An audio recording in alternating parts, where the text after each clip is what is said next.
Hey there, welcome aboard. Tonight, we're setting sail into one of history's most misunderstood legends, the world of pirates. Not the polished tales with gold coins and charming rogues, but the real thing. The stench of wet wood, the hunger that hollowed men from the inside out, the endless churn of salt and blood beneath a black flag. It's a story built on desperation, not freedom, on survival, not glory. But even in that hardship, there's something haunting, something human.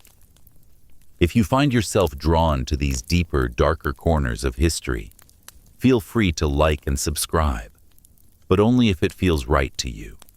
And I'd love to know, where are you listening from tonight? And what time is it where you are? It's always a comfort to picture this little constellation of listeners across the map. Now, lean back, let the sea rock in your mind's eye, and prepare to drift into the brutal, forgotten truth of life as a pirate. So you think you want to be a pirate? That's cute. Maybe you saw some movie with a grinning rogue swinging from ropes, mug full of rum in one hand, a parrot on the shoulder, and a chest of gold buried under a palm tree. Maybe you think being a pirate means adventure, treasure, and the freedom to live outside the rules. And sure, for about 5 minutes, it probably felt that way. But let's be clear. What you're picturing is a fantasy sponsored by Hollywood and rum commercials. The reality of pirate life was closer to a slow-motion breakdown of your body and soul aboard a rotting death raft, surrounded by vermin, excrement, and the constant sound of someone vomiting or dying, or both. And you don't get to be the wisecracking captain. You're not Jack Sparrow. You're the idiot in the background bleeding out from a splinter infected with dysentery. You were probably drunk or desperate, or both, when you signed on, and no one handed you a contract or a treasure map. You might not have even volunteered. A lot of pirates didn't. Some were sailors, press-ganged into service at knife point. Others were former prisoners told they could rot in a dungeon or rot at sea. You traded one cage for another, but at least the dungeon didn't sway beneath your feet and smell like dead fish. The first day is the worst, until the second day is worse, and the third makes you nostalgic for the pain of the first.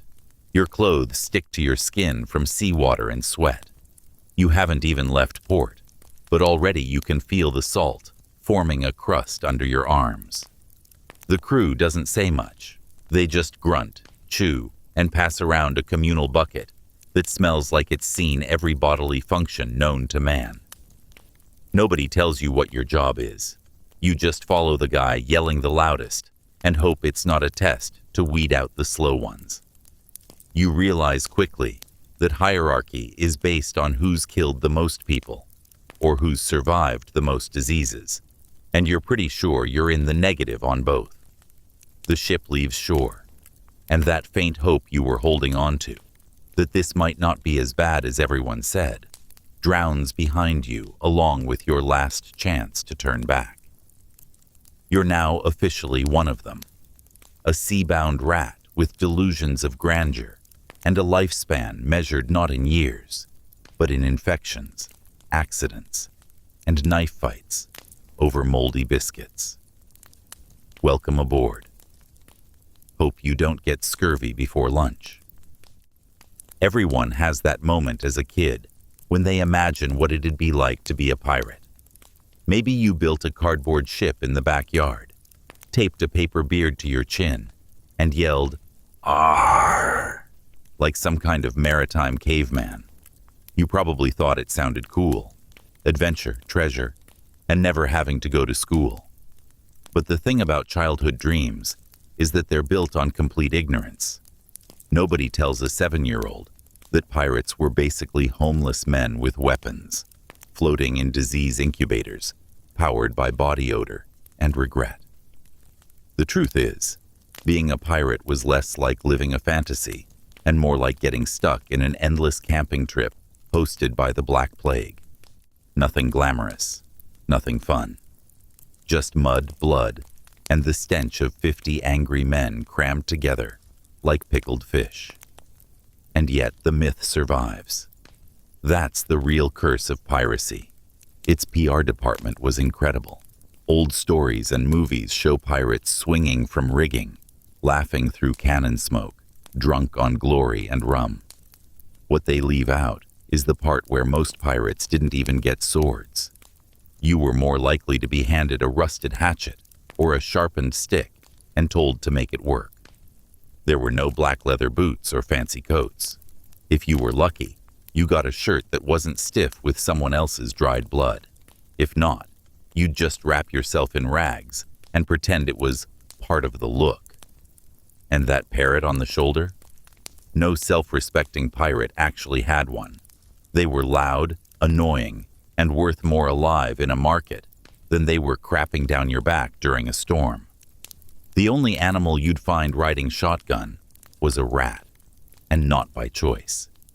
Even the ships themselves were nothing like the sleek vessels you see in games or movies. Real pirate ships were often stolen merchant boats, poorly maintained, and patched together with splinters, tar, and curses. The decks creaked with every step. The sails were usually rotting, and the only thing that held the whole mess together was sheer spite. You didn't glide across the waves. You lurched, staggered, and leaked. And still, people romanticize it. They want to believe it was a life of freedom. But you weren't free. You were trapped with no exit. No one retires from piracy.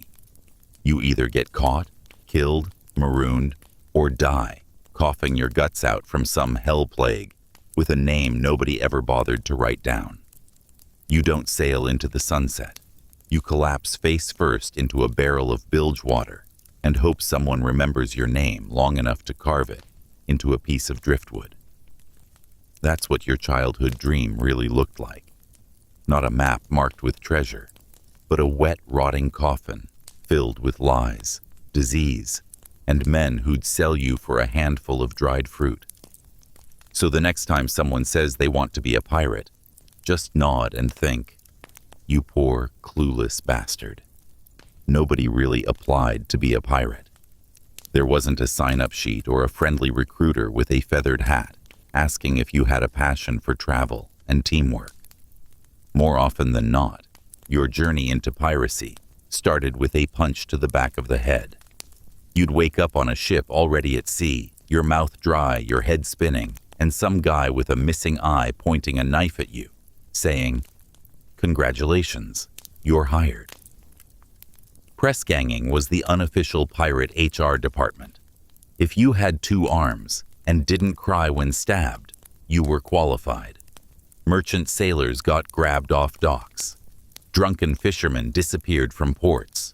Prisoners were offered 2 options: swing from a rope or join a crew where you might get stabbed anyway, just slower. And even if you were one of the few idiots who volunteered willingly, it was probably because every other door in your life had slammed shut. Maybe you were a runaway, a debtor, a disgraced soldier. Maybe you just liked the idea of escape. But the moment you stepped onto that ship, you learned you hadn't escaped anything. You just traded one hell for another, with fewer walls and more syphilis. Pirate ships didn't come with training manuals or welcome packets. Nobody taught you how to tie knots or load a cannon. You learned by doing, and if you did it wrong, the sea taught you the hard way. Rope burn, crushed fingers, busted teeth from a swinging boom. You weren't called a recruit. You were called the new guy. And you were everyone's punching bag until someone newer came along or you died. There were no rules except the ones barked by the meanest, loudest guy aboard. And that guy? He probably got promoted because the last captain's skull got split during a drunken knife fight over spoiled meat. That's how command worked. You didn't climb the ranks.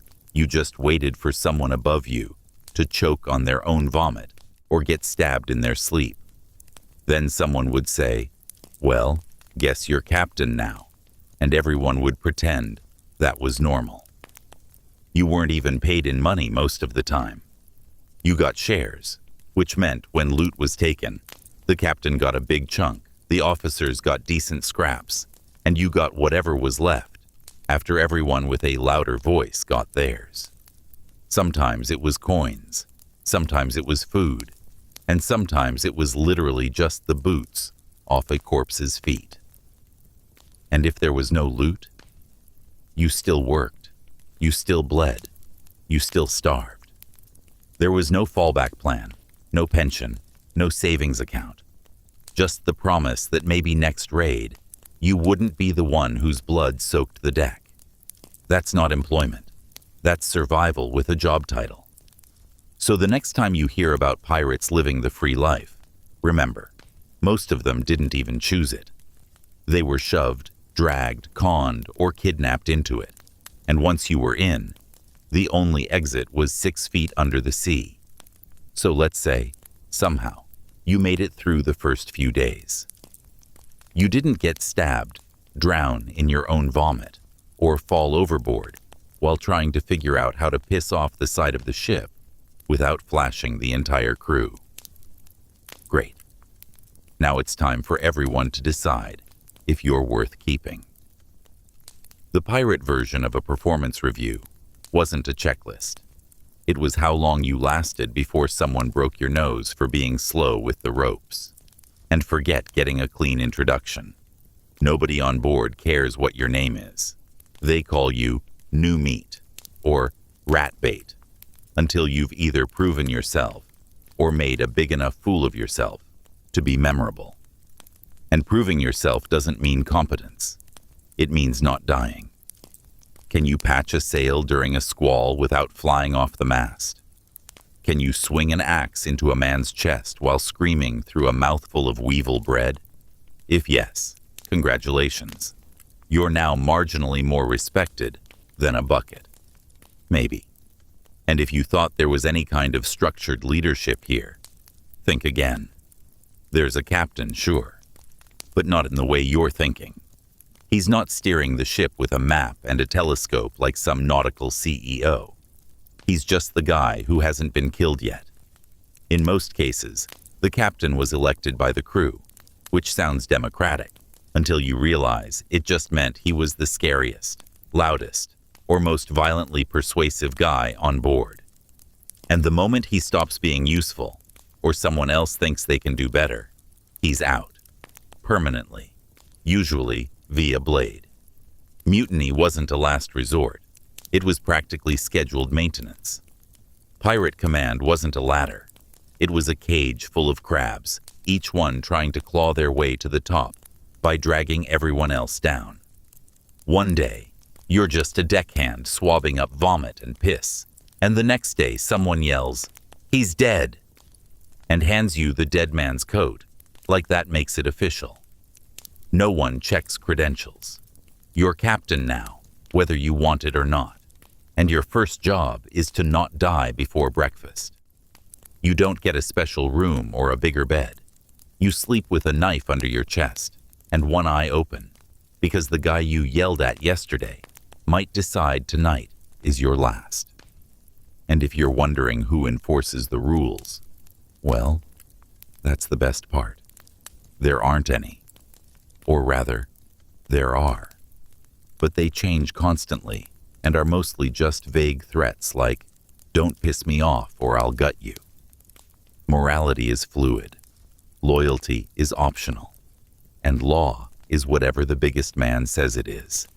If you're smart, you'll shut your mouth, do what you're told, and try to stay invisible long enough for someone else to screw up first. Because if there's one thing a pirate crew loves more than gold, it's watching someone get their teeth kicked in for asking too many questions. Now, let's talk about the ship itself. The glorious, creaking, disease-ridden beast you'll be calling home until you die, screaming in a puddle of your own blood and seawater. If you're imagining a sleek, majestic vessel with polished decks and proud sails billowing in the wind, go ahead and punch yourself in the face for being that naive. Real pirate ships were not elegant. Most were stolen merchant vessels, or old warships that were already halfway to the bottom when the crew acquired them. They were patched together with rotwood, desperation, and maybe some stolen nails if you were lucky. The sails weren't white and crisp. They were a moldy beige, sagging with mildew and barely holding together after being chewed on by salt and time. The rigging was a tangled mess of frayed rope, and the deck was so warped from water damage it looked like a drunk had tried to build a skate ramp out of driftwood. Every board creaked, every corner leaked, and every step felt like your foot might go straight through into the hold below, which is to say, the sewage tank / cargo bin / plague nest. The ship wasn't a home. It was a floating coffin held together by rats and hate. And just to make things better, let's throw in the weather. Nothing quite says romantic sea life, like waking up in the middle of the night to buckets of rain pounding your face through the cracks in the deck above, or trying to man the sails during a storm while the ship lurches like a drunken giant, flinging you side to side until you lose track of which way is up and which direction you're praying in. You'll slip, you'll fall, and you'll probably watch someone else vanish over the railing with a wet splash and no goodbye. Happens all the time. They don't even stop the ship. They just mutter, shame, and move on.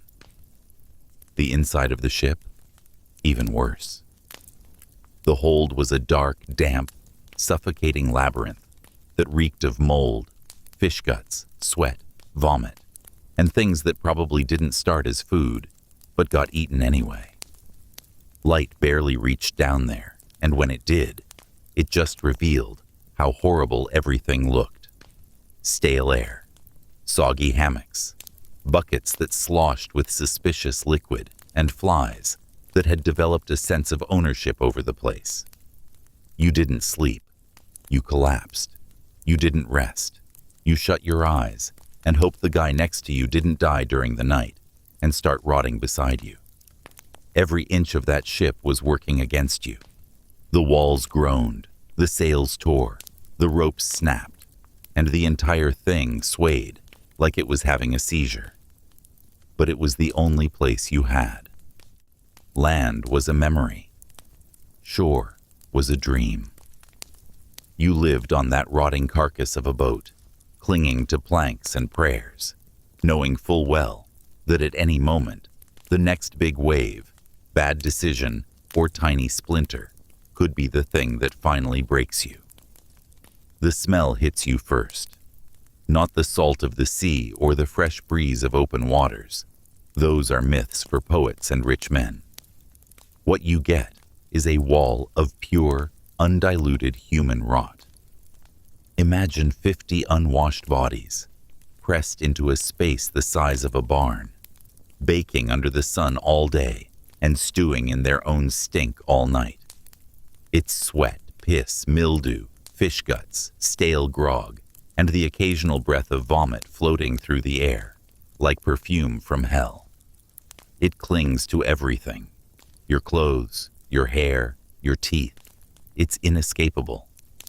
You stop noticing it after a while, not because it fades, but because your brain gives up trying to protect you. You adapt. You become it. You are the smell. Hygiene, as a concept, doesn't really exist on a pirate ship. Water is too valuable to waste on washing, and soap is a luxury item for land-dwelling cowards. If you want to clean yourself, you can wait for a rainstorm and hope no one else is using the deck to shit. That's about it. Your clothes are never truly dry, your skin never truly clean, and you start to forget what it felt like to not itch constantly. Salt dries you out. Sweat makes you sticky. The combination turns your armpits into crusty, inflamed battlegrounds, and your groin into a breeding ground for every crawling parasite in the known world. And that's before you factor in the bugs. Oh, the bugs. Lice nest in your hair like it's beachfront property. Fleas hop between bodies, like drunken party guests. Mites burrow into your skin and stay there, tunneling around like miners looking for gold.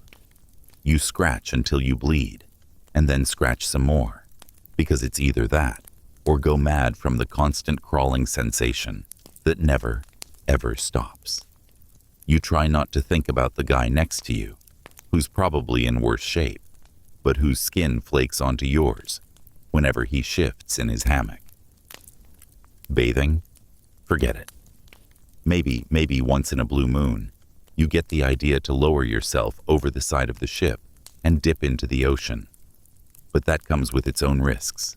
Sharks, strong currents, or just being forgotten and left behind while everyone assumes you were peeing. So you learn to live with it. You become a walking biohazard, a meat sack of rash-covered skin and festering sores.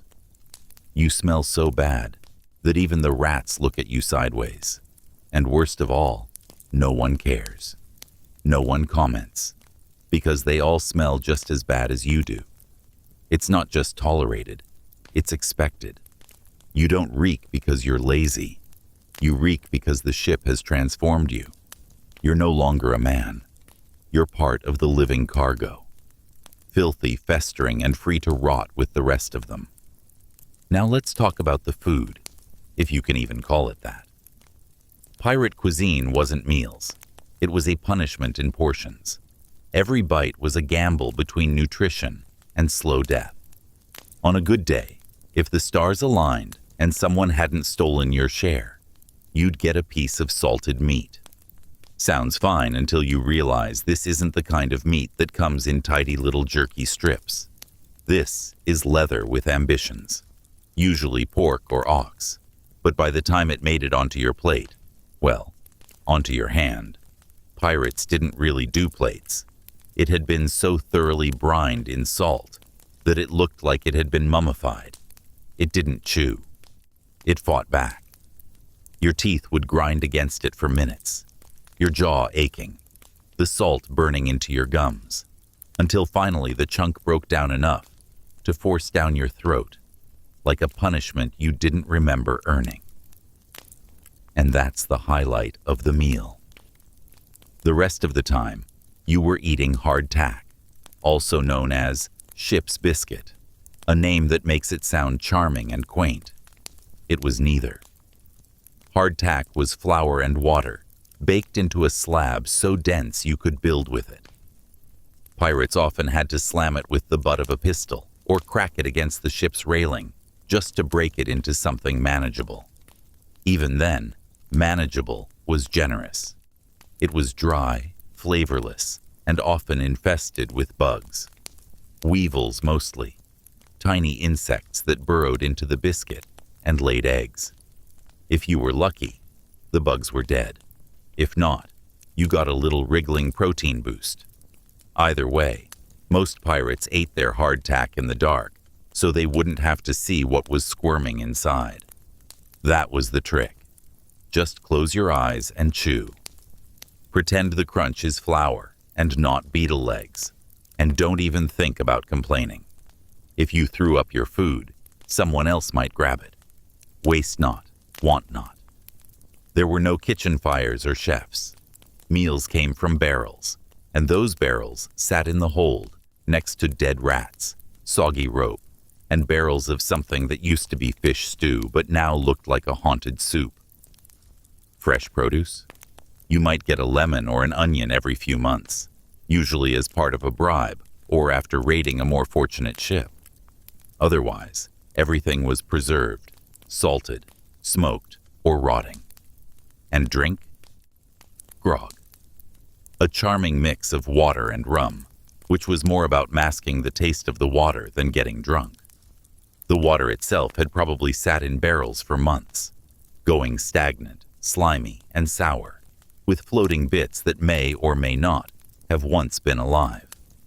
You either drank it or dehydrated. Either way, you'd end up sick, but at least one option kept you conscious. So you chewed your salt brick, sucked your bug biscuit, and washed it down with a cup of disease.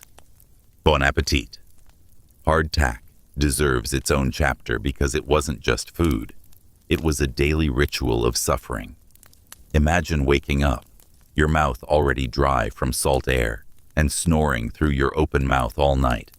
And the first thing you do is crack your teeth on what feels like a chunk of dried plaster. That's breakfast. Hardtack wasn't baked so much as fossilized. It came in large brick-like slabs that were supposed to be bread, technically. But bread implies something soft, something edible, without losing a molar. Hardtack had the consistency of a roof tile and the taste of wet cardboard that someone dared to sun-dry for 3 weeks. It didn't flake or break apart like a cracker. No. It resisted. It challenged you. You'd try to bite into it and feel the pressure travel up your jaw, into your skull, like a concussion made of flour. Some guys tried to soften it by soaking it in grog or stew, but that just turned it into a gluey blob with the aroma of rot and regret. You didn't eat hardtack because you were hungry. You ate it because you needed something in your stomach to keep your guts from grinding against each other like a pair of angry sandpaper straps. It didn't matter how long it had been stored. In fact, pirates considered it a success if the biscuit didn't shatter into dusty fragments the second you touched it, or didn't have visible holes bored into it by insects.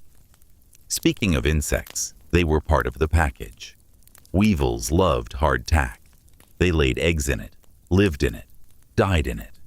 You could break a piece open and see them crawling around inside like little tenants who had been paying rent in flour dust. But pirates didn't waste food, and they didn't complain about bugs. You either picked them out or just bit through the crunch and hoped they weren't still wiggling. Most just shrugged and ate in the dark. If you couldn't see the legs, it wasn't a problem. Protein's protein, right? And no matter how disgusting it was, hardtack almost never spoiled. That was both its curse and its appeal. It could sit in a barrel for years, outlasting men, rats, and possibly empires. You could use it as a weapon, a doorstop, a plate, or something to knock sense into a crewmate. In a pinch, it could even plug a hole in the ship. Seriously. And yet it was still your primary food source. You'd bite, chew, curse, and choke it down. Every day, sometimes 3 times a day, knowing full well that each time was slowly wearing down your teeth and your will to live. It didn't keep you healthy. It didn't keep you full. It just kept you alive long enough to wish it hadn't. That was pirate bread. Not something you enjoyed, just something you survived. Let's move on to drinks, because after that hardtack horror show, you're going to need one. Unfortunately, there's no tavern with clinking mugs and barmaids tossing their hair at you. On a pirate ship, your drink options were limited to a short list of fluids that didn't immediately kill you. Water, for example, existed in theory. In practice, the fresh water was stored in wooden barrels that sat under the deck in the heat and dark for weeks, sometimes months. The water didn't stay clean. It grew things. Slime floated on the surface. Insects laid eggs in it. Sometimes you'd dip a ladle in and pull up something stringy that looked like it came from a sea creature's autopsy. That was your hydration. If you got sick, you drank more. If you threw up, you drank again. The cycle never stopped, and when it got especially putrid, the crew just mixed it with rum. That's how grog was born, a desperate solution to turn biohazard into beverage. Grog was basically a pirate smoothie, a half ration of rum mixed with water, sometimes with a splash of citrus if you were lucky, which you weren't. No ice, no glass, just a wooden mug, often shared, and usually reeking of the guy who drank before you. Grog was supposed to make the water safer. Really, it just made it bearable to swallow. The rum covered up the stink and the slime, and the alcohol content kept.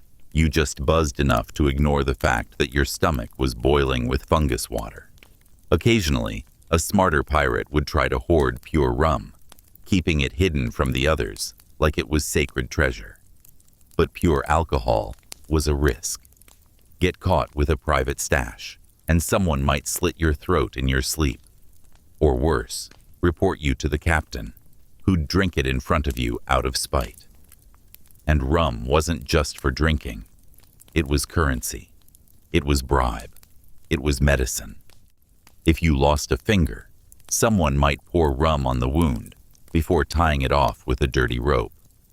If you had a toothache, the cure was a mouthful of rum and a slap. Pirates drank for everything: to numb the hunger, to celebrate a kill, to forget the screaming, to keep their hands from shaking. And yes, they got drunk, stupidly, dangerously drunk. Staggering on a deck, slick with seawater and puke, swinging fists at shadows, singing songs with no words. But even that was a gamble. Too much, and you fell overboard. Or pissed off the wrong guy. Or forgot your turn on night watch and let a Navy ship sneak up and blast your ass into driftwood. There was no such thing as responsible drinking. There was just rum and consequences. And the worst part? Even after all that, even after gagging down spoiled water and drinking fungus soup from a rat-bitten cup, you were still thirsty. Let's talk about teeth, those once white little friends in your mouth that you probably don't think about much. Pirates thought about them constantly because they were constantly falling out, not because of bar fights or cannonballs, though that happened too, but because of a charming little disease called scurvy. C vitamin C keeps your connective tissues working and your gums strong. But citrus wasn't exactly falling from the sky at sea. Pirates could go months, even years, without seeing anything green or juicy, so their bodies turned on them. First came the fatigue. You'd wake up feeling like your bones were made of sand. Then the bleeding started. Gums mostly, soft, tender gums that would swell and ooze at even the suggestion of hard tack. Eventually, just chewing on a biscuit could make your mouth look like a crime scene. The teeth started to loosen, wiggle, and pop out one by one. Sometimes they took pieces of gum with them.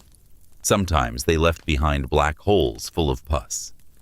If you were really unlucky, the entire lower half of your face would swell into something that made other pirates avert their eyes. And still, you'd have to work.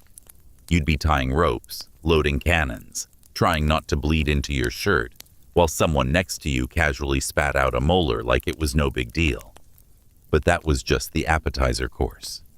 Scurvy didn't stop at your mouth. It crept deeper. Your joints would ache like old hinges. Bruises appeared from nothing. Ghost wounds across your arms and legs that never healed. Old scars would reopen. Your skin would take on a waxy yellowed hue, like a dying candle. Some men developed sores that festered into open pits. Others started coughing blood. And when it got bad enough, your body just gave up. You'd lie down, lips cracked, eyes sunken, blood seeping from places you didn't know could bleed. And you'd die. Not dramatically, quietly, forgotten. Sometimes mid-sentence, and the crew wouldn't do much. Maybe mutter a few curses, maybe kick your body out of the way. They were used to it. Death by scurvy wasn't glamorous. It was slow-motion decay. And the worst part? It was preventable. Everyone knew citrus cured it. Lemons, limes, oranges, anything tart and alive. But out at sea, fresh fruit was rarer than gold. If a ship did have some, it was rationed to the officers or hoarded in secret until it turned to mold. You might as well ask for a unicorn. So pirates suffered. Some tried eating grass when they reached land. Others chewed on bark. There were even rumors that sucking on nails helped, which was both wrong and exactly the kind of stupid hope that kept dying men occupied. Scurvy didn't make you a legend. It made you a cautionary tale with a broken jaw and a mouth full of blood. It was the invisible reaper that took more pirates than bullets ever did. And you didn't even get a good story out of it. Just a toothless grin and a shallow grave at sea. There's a special kind of humiliation in knowing you're sharing your bed, your meals, and your daily existence with rats. Not figuratively, literally. Dozens of them, maybe hundreds. Pirate ships were crawling with them, under the deck, behind barrels, in the food stores, even inside your hammock if you left it unattended for too long. You'd wake up with one sniffing your ear or running across your legs like you were just another part of the furniture. And they weren't afraid. These weren't shy little field mice. These were veteran ship rats, bold, greasy survivors that had outlived more pirates than you'd ever meet. Some were the size of cats. Others had one eye, missing tails, and scars. They didn't scurry. They strutted. You could scream, throw a boot, even stab at them, and they'd just look at you like you'd interrupted their dinner. Because half the time, you had. These rats didn't just live with you. They competed with you. They'd tear into your rations, chew holes in your sacks of grain, gnaw the corks out of water barrels, and leave droppings in everything they didn't destroy. If you were lucky, they only got the crumbs. If not, they got the only decent meal you had that week. And you couldn't exactly blame them. They were starving too. Sometimes you'd catch one and kill it, not out of sport, but for food. In truly desperate times, rats became dinner. Charred over a fire, bones cracking in your teeth, trying not to gag at the smell of scorched fur and desperation. No one asked questions. No one laughed. You just ate it fast and hoped it didn't make you sicker than you already were. But the worst part? It wasn't even the food theft, or the late-night scurrying, or the occasional nibble on your exposed toes. It was what they brought with them. Fleas, lice, diseases. Rats were rolling plague bags. They carried everything from typhus to God knows what, and they left trails of sickness behind them, like it was their job. You could swat at them, trap them, even train the ship's cat to hunt them, if you were lucky enough to have one. But you'd never win. There were always more. Rats were as much a part of the crew as you were. They just didn't have to follow orders, or sleep next to the guy who shits himself in his sleep. And unlike you, they didn't care about grog rations, or who was captain this week. They were just there, always watching, always listening, always waiting for you to drop something, or drop dead. Because when you did, they'd be the first ones to gnaw at your body. Not out of cruelty, just hunger. And the crew wouldn't even move you right away. They'd let the rats get their fill. Waste not, want not. That's pirate life.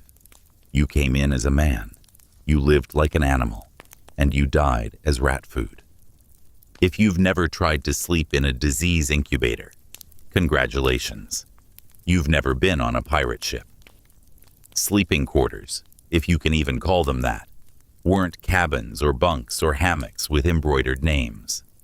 They were dark, wet, low-ceilinged hellholes crammed with half-dead men and the things growing on them. Imagine a crawl space under your house, filled with rotting rope, spoiled meat, wet wood, and 40 other humans who haven't bathed in months. That was your bedroom. Privacy? None. Silence? Ha. Clean air? Not even close. You lay shoulder to shoulder with snoring, wheezing men, many of whom were actively dying or already dead, and just hadn't been noticed yet. There was no light. Lanterns cost oil, and oil was for emergencies.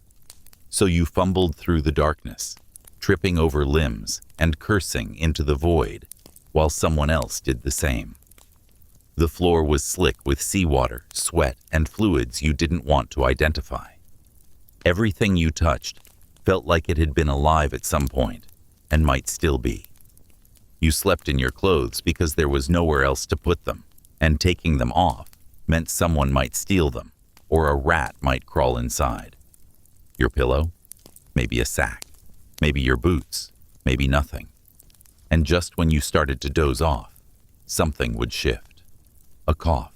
A groan. The unmistakable splash of vomit hitting the floor beside you. Someone might be praying, whispering nonsense, or dying in a corner. You didn't ask questions. If the body was cold in the morning, it got dragged up top and dumped overboard. If not, you hoped he stopped moaning before your watch started. The smell was beyond description. Mold, mildew, piss, vomit, blood, and old food, all heated by body heat and kept moist by constant leaks in the hull. You couldn't breathe through your nose without gagging, and breathing through your mouth meant tasting the air. And let's not forget the bugs. Fleas and lice roamed freely, crawling into your hair, your clothes, your ears. You'd scratch until you bled, then keep scratching. Some men shaved their heads to try and fight the lice, only to get sunburned and boil-covered skulls instead. The lucky ones passed out from exhaustion. The unlucky ones lay awake, shivering, itching, staring into the dark, and hoping that strange sound wasn't another rat chewing through the barrel that held your last piece of salted meat. Sleep was never restful. It was a nervous collapse, a pause between one set of nightmares and the next. When you woke up, assuming you did, your muscles ached, your skin burned, and your breath tasted like you'd been chewing mildew. And then someone kicked you and told you to haul rope or climb the rigging or scrub blood off the deck from the last guy who didn't wake up. You didn't sleep to rest. You slept to forget. And if the rats didn't nibble your toes, and the fever didn't boil your brain, and the guy next to you didn't cough blood into your mouth, you called it a good night.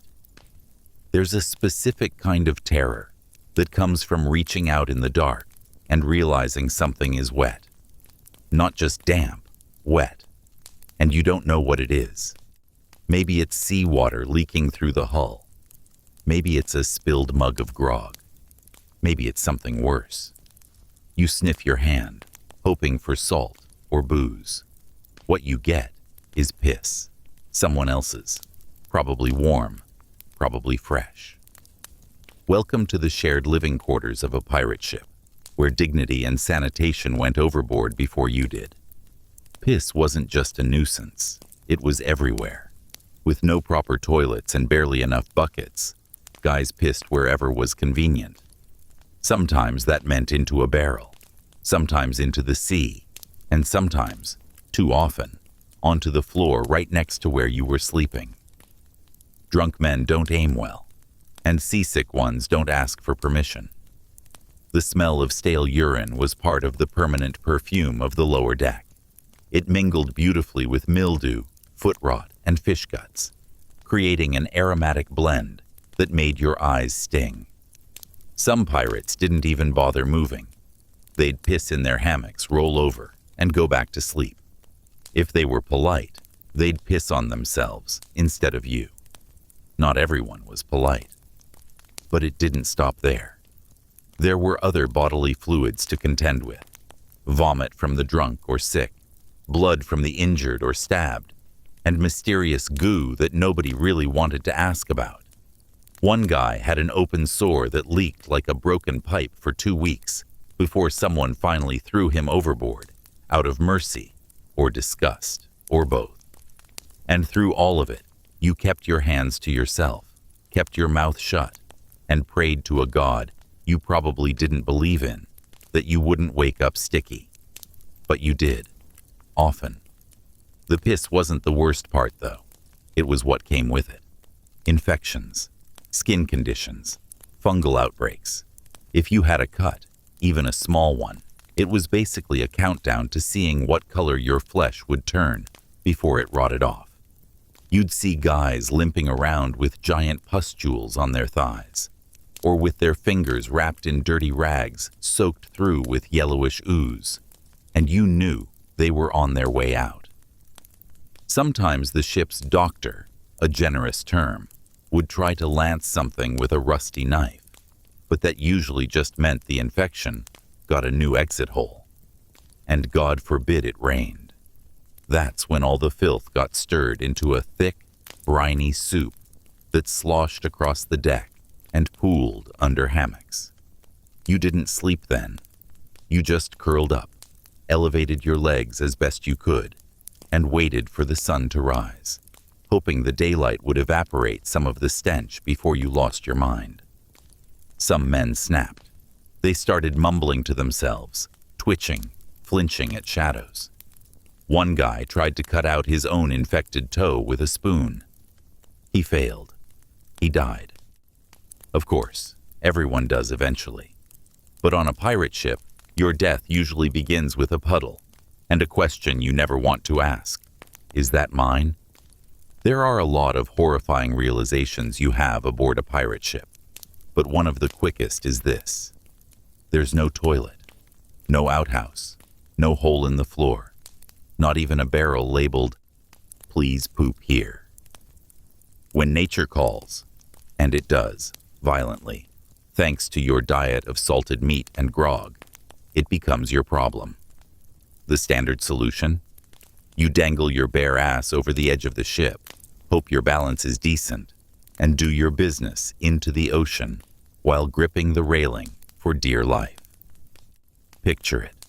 A storm rolls in, waves crash, the ship bucks like a drunk horse, and there you are, naked from the waist down, pants around your ankles, trying not to fall into the sea while relieving yourself into 20 knots of wind.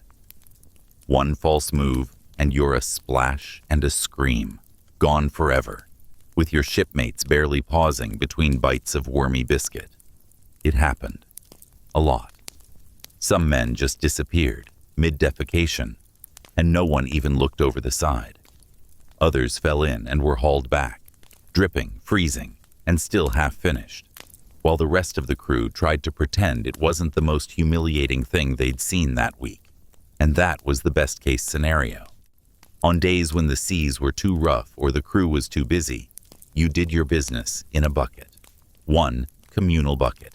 Shared. Unlabeled. Sometimes misplaced. And guess what? It didn't always get emptied right away. Sometimes it sloshed.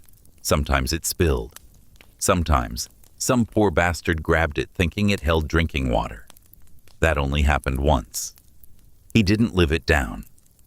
You want to know what kind of trauma changes a man? Drinking from the wrong bucket. There was no system, no schedule, no shame. People pissed where they stood. Some pissed in the bilge. Others pissed in corners, in pots, off masts, or into their own boots. The concept of sanitation was a distant myth.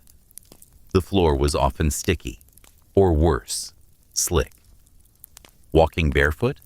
An act of madness. And yet it happened. Because sometimes your boots rotted, or got stolen, or were filled with something unspeakable, and you just didn't have the energy to deal with it. You got used to the smell. That was the worst part. It stopped bothering you. Your brain just gave up and accepted that this was how life smelled now. Piss, shit, mildew, and hopelessness. Your nose numbed. Your standards dissolved. You stopped reacting when someone squatted a few feet away and grunted like a dying walrus. That was Tuesday, and you knew, deep down, you'd be doing the same thing in an hour. Pirates didn't fear death. They feared slipping in someone else's bowel movement and landing mouth first in a puddle of vomit before getting kicked by a drunk man with diarrhea. Because that was how dignity ended at sea, not with a heroic sword fight, not with a dramatic last stand, but with your pants down, your balance off, and a look of dumb terror as the ocean opened its arms to swallow you whole. Personal hygiene aboard a pirate ship was less a practice and more a distant memory. If you ever had a bath in your life, it was before you set foot on that floating cesspit. Cleanliness wasn't just rare, it was impossible. Fresh water was rationed for drinking if you were lucky, and for cooking if you were even luckier. Using it to wash yourself? That would have been seen as insanity. You could ask, sure, but the answer would be a boot in the ribs and a lecture about priorities. So you stewed, in your own sweat, in your shipmates' sweat, in every human secretion a body could produce and share through proximity and time. You didn't smell bad. You became bad smell. Your skin developed a permanent film, part grease, part salt, part dead cells. You'd scratch an itch and come away with something under your nails that probably had a name and a family. Your fingernails turned black at the edges. Your scalp flaked like old parchment. Your armpits festered into pink, raw landscapes of inflammation. And your crotch? Well, best not to look too closely. Soap, when it existed, was either stolen or homemade from animal fat and wood ash. It worked about as well as scrubbing yourself with a wet rock. It stung open sores, dried your skin to cracking, and left you feeling just as filthy, but with an extra layer of pain. Most pirates didn't even bother. Instead, they relied on the occasional storm to rinse off the worst of the filth. Naked men stumbling around in the rain, arms raised like broken scarecrows, screaming about the glory of fresh water as it mixed with the rivers of grime running off their bodies. That was considered a luxury spa day. But the sea didn't always play along. Days, sometimes weeks, would pass without a drop of rain. And when it did pour, it was usually during a storm so violent you couldn't stay topside without risking a snapped neck or a broken limb. That meant your only real shot at hygiene came from occasional swims, which were dangerous, time-consuming, and often discouraged, unless the ship had stopped moving. No one wanted to fish your naked, cramping body out of the ocean if you started sinking. And so, filth became the norm. Everyone reeked. You didn't notice it anymore. You judged new crewmates by how fast they started to blend in with the general miasma. If they still smelled human after a week, they were probably hiding something. And let's not forget the infections. Cuts became swollen. Rashes spread across thighs, backs, and groins like wildfire. Skin rotted off in patches. Fungus grew in boots. Mouths turned black from rot and mold. You weren't rotting because you were dead. You were rotting while still alive. The stench clung to you like a curse. Even when you finally reached shore, people kept their distance. They knew what you were. Not a man, not a legend, just a walking sack of mold and salt that used to be a person, now fermenting under the weight of the sea. There comes a point in a pirate's life when the itching never stops. At first, it's just an annoyance, a few scratches here and there. You tell yourself it's just the salt or the heat or that patch of hard tack you rolled over in your sleep. But then it spreads. Your scalp starts to crawl. Your armpits sting. Your groin becomes a battlefield of red welts and flaky skin. Congratulations, you've entered the grand arena of parasites, and you didn't even buy a ticket. Every pirate ship was a floating petri dish of crawling, burrowing, blood-sucking life forms. Lice, fleas, ticks, mites, you name it. They were on you, in you, around you, making your skin their homeland. Clothes didn't protect you. They trapped the bugs in place, turned your shirt into a heated nest where generations of insects bred between the seams.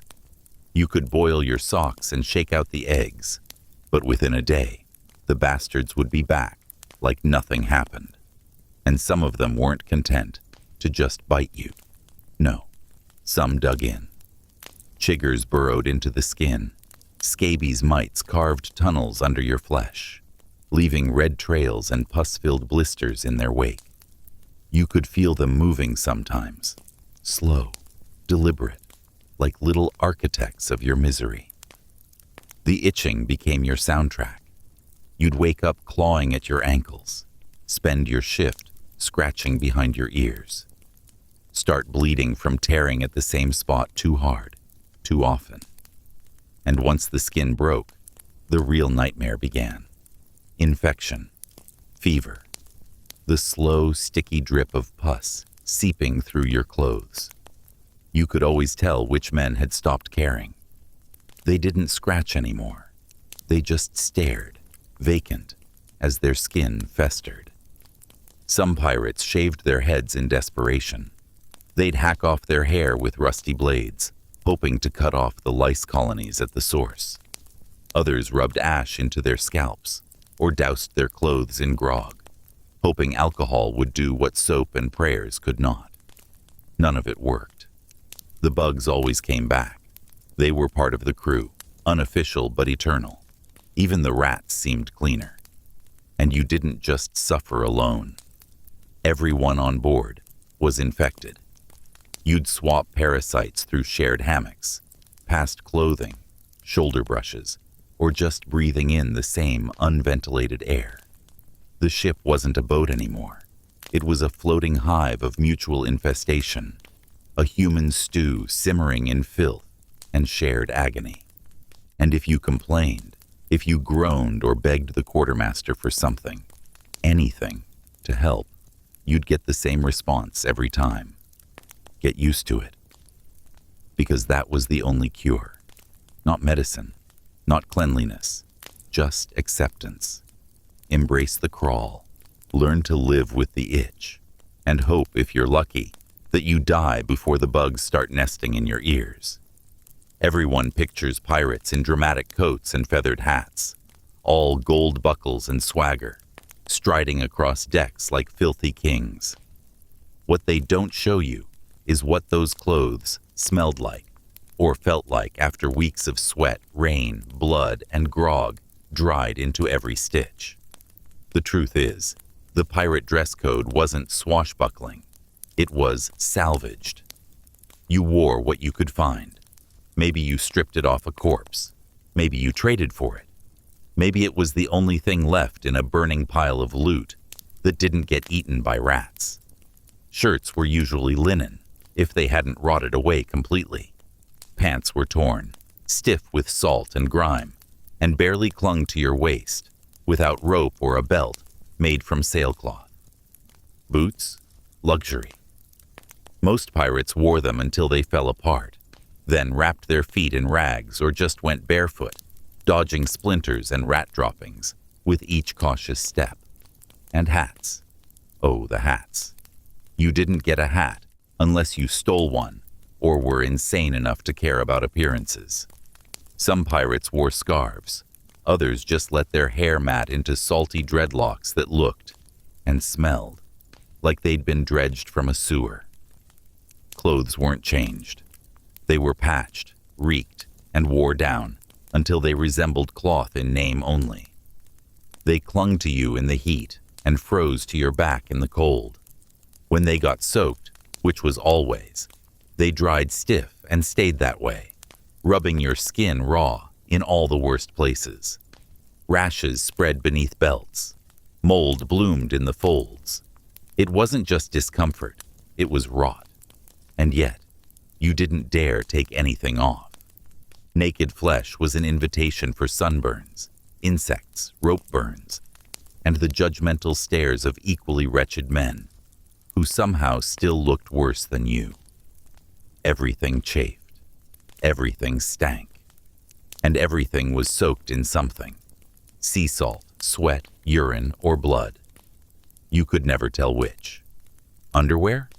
You'd be lucky. Most pirates went without. Layers were rare because fabric was precious and hard to come by.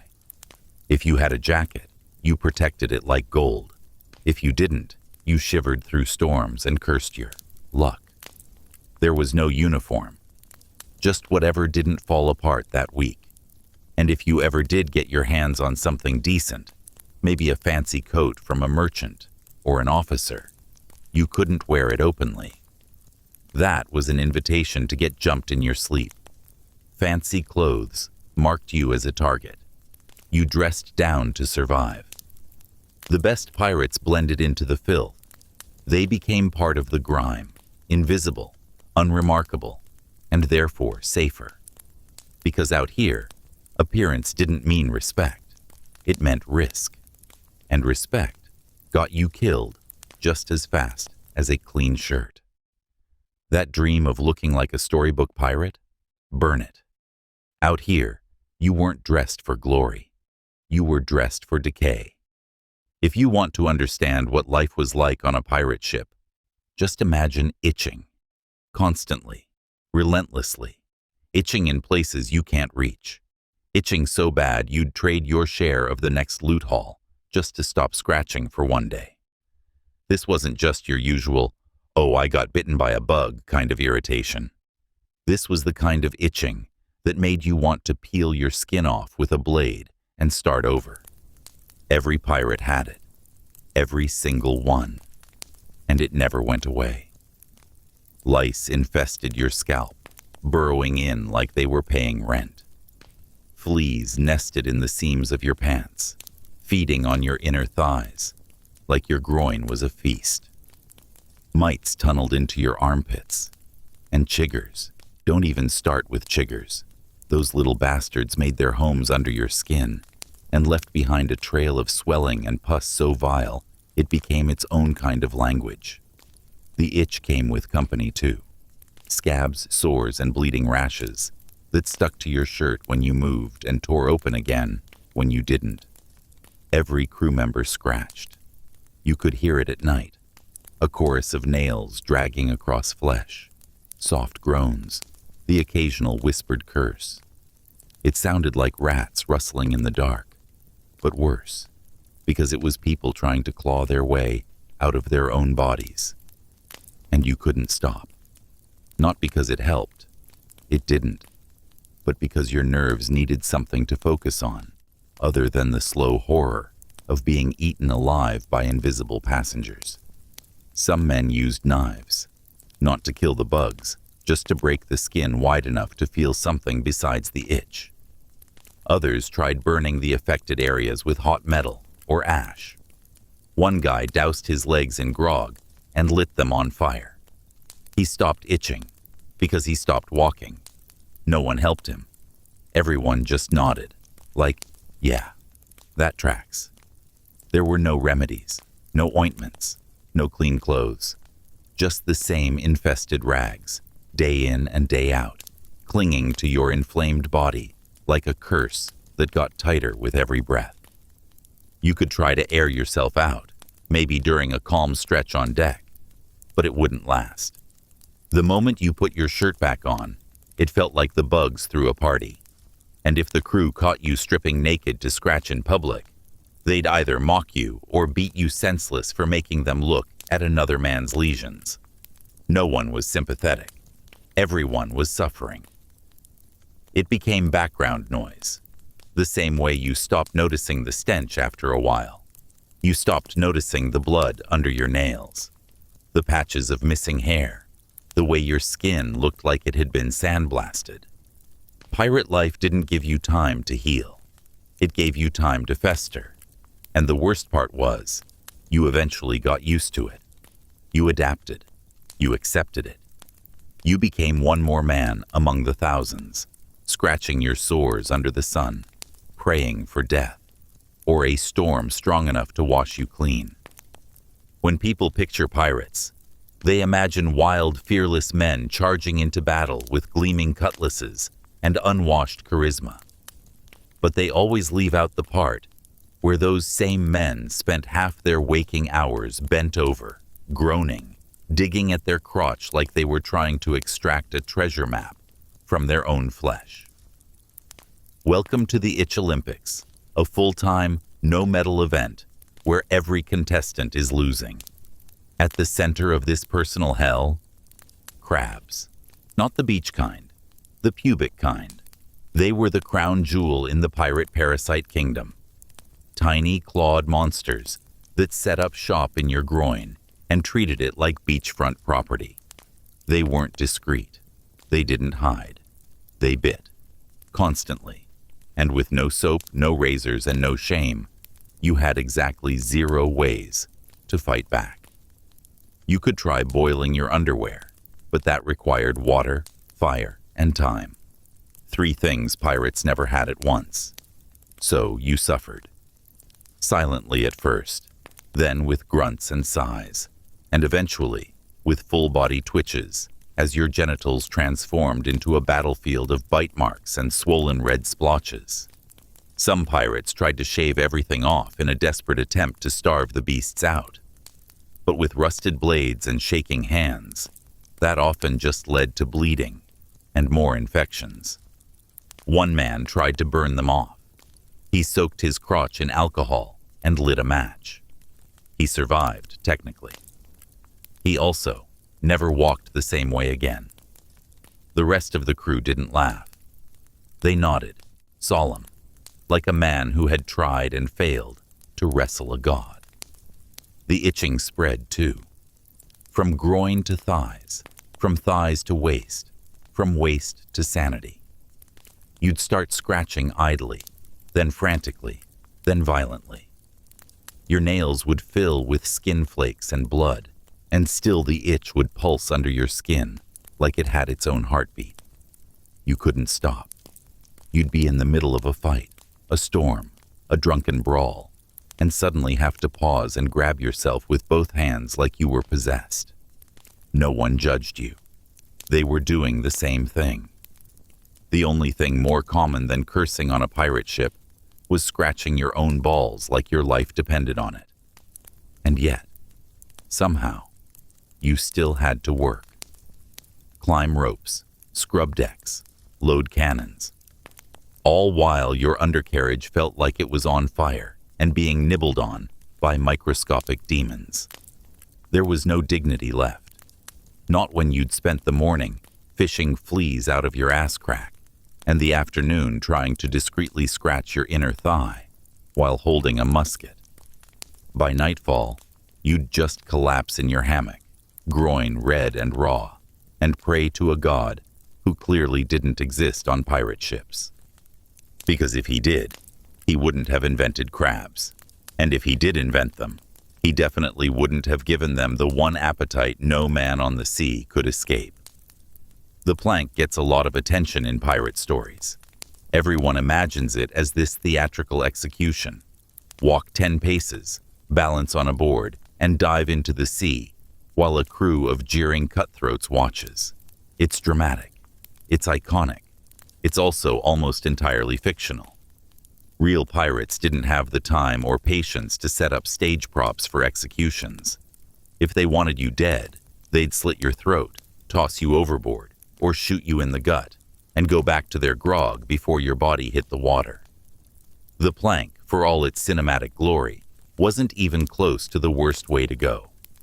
That honor belonged to what came before it. The slow, hideous deterioration that defined pirate life. Death didn't always arrive in a flurry of blades and cannonballs. Sometimes it came with a cough, or a fever, or a swollen leg that turned black overnight. Sometimes you didn't even know you were dying until your shipmates started backing away from your hammock, mumbling excuses and trying not to make eye contact. It was a death sentence without ceremony. Just your own rotting body turning on you, bit by bit. And if that wasn't bad enough, there were all the other glorious exit routes. Drowning, for instance. Falling overboard in the middle of the night, drunk, tired, or knocked senseless by a swinging boom. You'd splash once, maybe cry out, and then nothing. No rescue party, no pause in the music. Just another missing name in a logbook nobody actually wrote. Then there was the bilge, the lowest, most putrid part of the ship. You might get knocked down there during a fight or a storm. You might pass out drunk and roll in. And if you did, good luck. The bilge was a toxic soup of seawater, shit, rotten food, and the occasional dead rat. Inhaling it could cause infections so aggressive they made your skin peel off in strips. Some men fell in and came out coughing blood. Others didn't come out at all. Burn wounds were common too. Ships had gunpowder, tar, hot lamps, and open flames, all on a creaking wooden platform floating over miles of ocean. One wrong move, and you'd find yourself on fire, screaming, while everyone else tried to stamp you out with dirty boots and spare sailcloth. If you were lucky, you died quickly. If not, you got to spend your last days slathered in old rum and moldy rags while your flesh blistered and peeled in the sun. Even fights weren't clean. Most didn't end with a quick kill. They ended with missing eyes, crushed fingers, split jaws, and internal bleeding that slowly drowned you from the inside. And when death finally came, there were no burials, no prayers. Just your body wrapped in a stained cloth, if that, and dumped overboard like garbage. The sea didn't care. The crew didn't care. And in time, not even you would. Because by the time death came, it wasn't the worst part of your day. It was the end of the worst days you'd ever lived. If someone on the ship introduced themselves as the doctor, you knew two things. One, they were lying. And two, you were screwed. Pirate ships didn't have real doctors. They had surgeons, which was just a fancy way of saying the guy with the least shaky hands and the most experience gutting fish. Medical knowledge was a joke. If a man claimed to know anatomy, it usually meant he'd dissected a few dead crewmates or read half a pamphlet before using it as toilet paper. You didn't go to the ship's surgeon for healing. You went to him to lose a body part in the least horrifying way possible.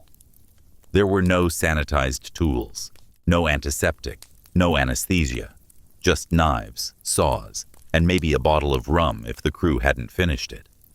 You'd be held down by a few men while the surgeon hacked at your infected limb, muttering something about bad humors or rotting from the inside. If you screamed too loud, someone might stuff a cloth in your mouth or just tell you to shut up and die quieter. Infection wasn't a risk. It was a guarantee. Even if they got the bad part off, your odds of surviving the next 3 days were laughable.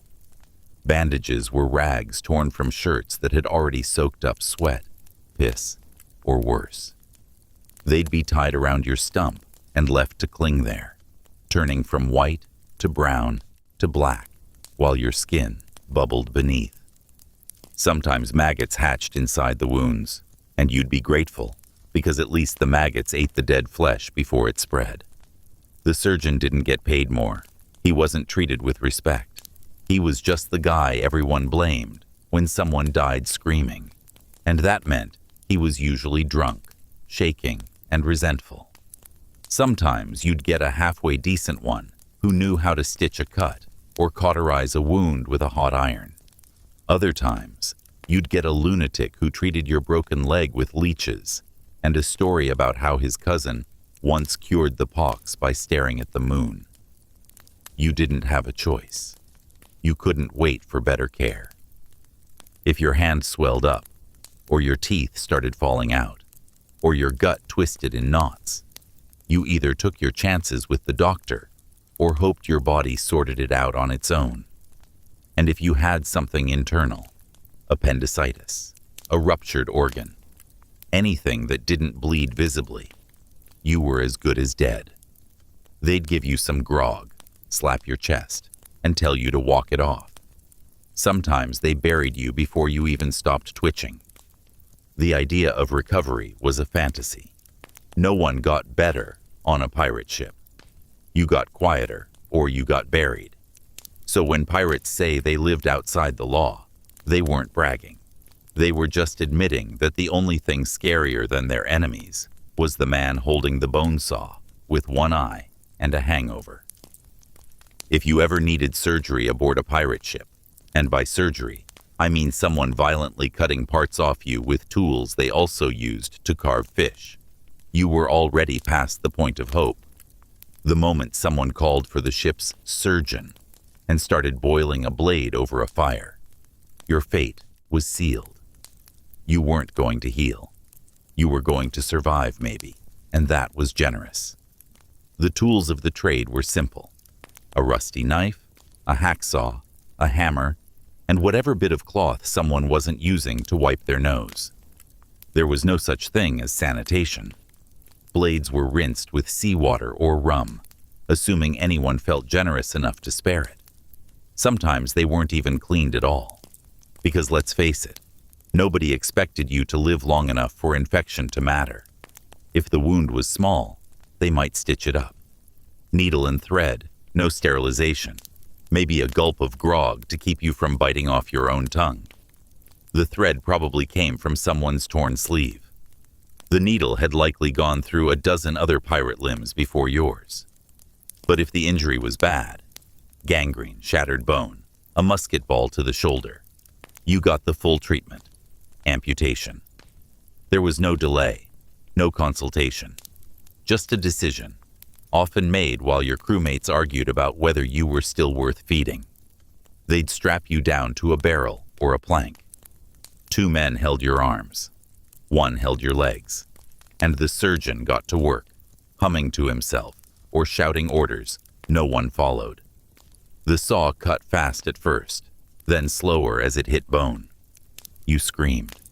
Everyone did. And if you didn't scream, they assumed you'd already passed out. Some pirates bit down on leather. Others clenched a rope or a stick. A few just screamed until their lungs gave out. The sound of metal grinding against your own skeleton while your nerves lit up like fire. There's no forgetting that. And when the limb finally came off, there was no triumph. Just blood.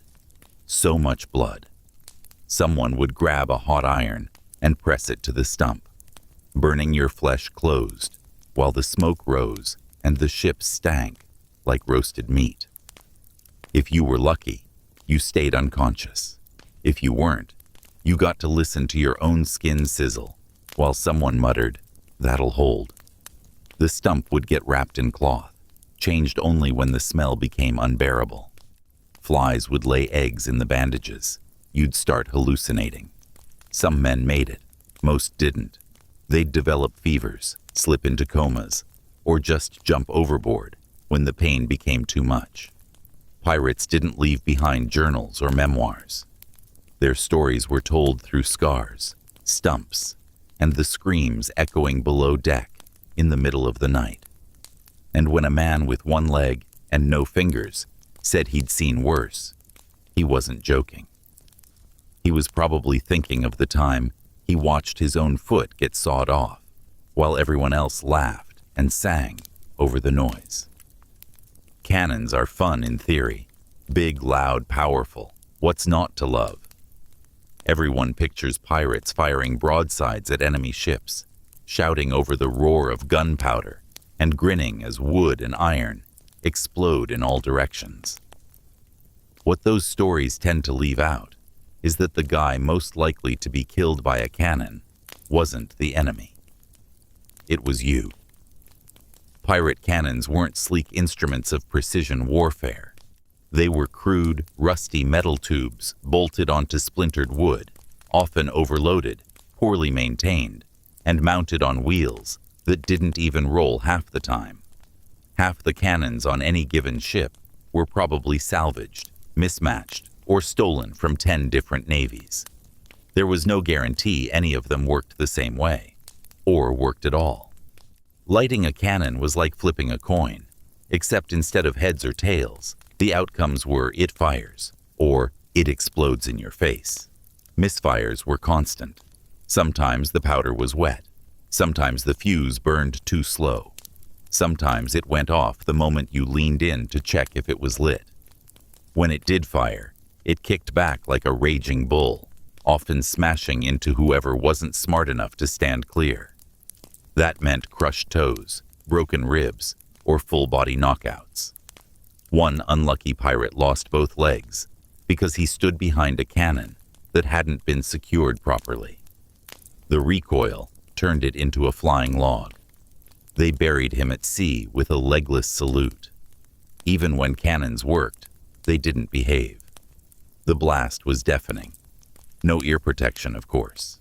After a few battles, you started to go half-deaf. Permanent ringing in your ears. Shouting became the only form of communication. And loading them? Pure hell. It wasn't just shoving a cannonball inside and lighting a fuse. You had to swab the barrel to clear out sparks, ram in the powder charge, pack in the wadding, load the ball, and tamp it down. All while the ship was rocking, people were screaming, and bullets were flying past your head. Do it wrong, and the thing exploded early. Do it too slowly, and someone shot you for slacking off. Sometimes the enemy returned fire before you even finished. Then you'd watch a cannonball come crashing through the side of the ship, turning men into meat paste, and turning the cannon itself into shrapnel. Pirates got impaled by their own weapons all the time. You'd find an iron rod through someone's gut, a splinter the size of a sword in someone's face. The smell of gunpowder mixed with blood, and the heat made it worse. The deck became a slip hazard of gore. You didn't fight like the movies. You screamed. You reloaded. You hoped the cannon wouldn't kill you before the enemy did. It wasn't glory. It was chaos. And when the smoke cleared, you were deaf, burned, bloody, and surrounded by corpses. All for a hole in some merchant ship, and maybe, a barrel of grain that hadn't already been pissed on. The phrase friendly fire takes on a whole new meaning when you're stuck on a ship with 30 half-drunk, sleep-deprived men waving weapons they barely know how to use. On a pirate ship, the danger didn't just come from the enemy. It came from the idiots on your own side. The guy next to you was just as likely to kill you as the one you were aiming at. Pirates weren't trained soldiers. They weren't drilled, disciplined, or even remotely coordinated. They were desperate men with stolen pistols, blunt swords, and a total disregard for basic safety. Firing a gun? That was guesswork. You loaded powder, jammed in a ball, and hoped it didn't blow your hand off or shoot one of your own through the spine. And in the chaos of battle, nobody had the time to aim properly. Pistols were fired wildly, swinging in every direction. Knives were thrown with no thought to who might be behind the target. It wasn't unusual to see someone duck a sword swing only for it to hit the crewmate behind him. Then came the arguments. He was in my way. Shouldn't have ducked. Not my fault. All while some poor bastard bled out, clutching his stomach and realizing he wasn't going to die a hero. He was going to die because Kevin forgot which side of the ship was ours. Reloading during battle was another death sentence. You'd have one shot, maybe two, if you were insanely fast. After that, you were just a guy holding a stick while your enemies came at you with hatchets. Some pirates tried using double-barreled pistols or carrying extra weapons, but more often than not, they dropped them, tripped over them, or hit their own foot trying to draw one mid-sprint. And if you did manage to reload, the panic meant you probably packed the powder wrong or skipped the wadding, and the shot would misfire or backfire. And God help you if you tried using a musket in a boarding party. The barrel was long enough to smack your own crew in the face while you turned. Once, a guy fired his musket point blank, missed, and shot straight through the shoulder of the man beside him. That man survived. Barely.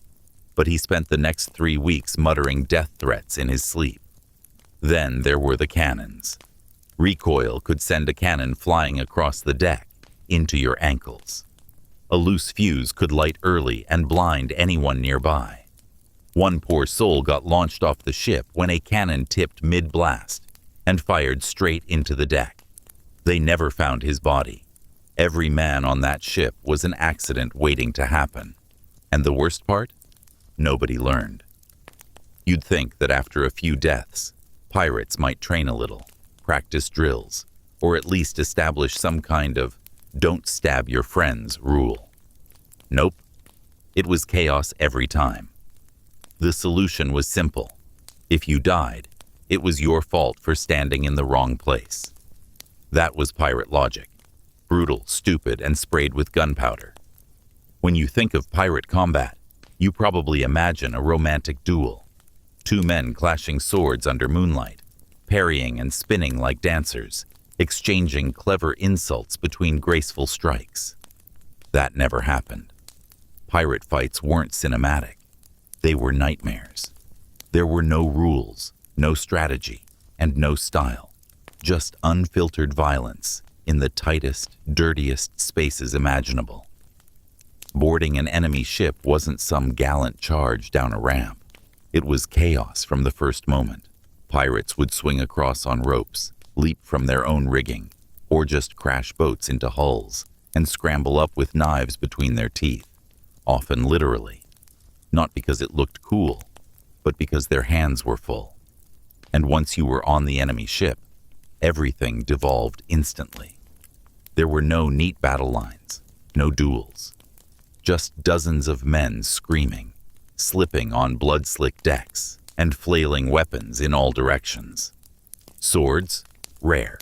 They were expensive, heavy, and usually dull from years of hacking ropes or opening barrels. Most pirates used hatchets, clubs, or anything heavy and pointy.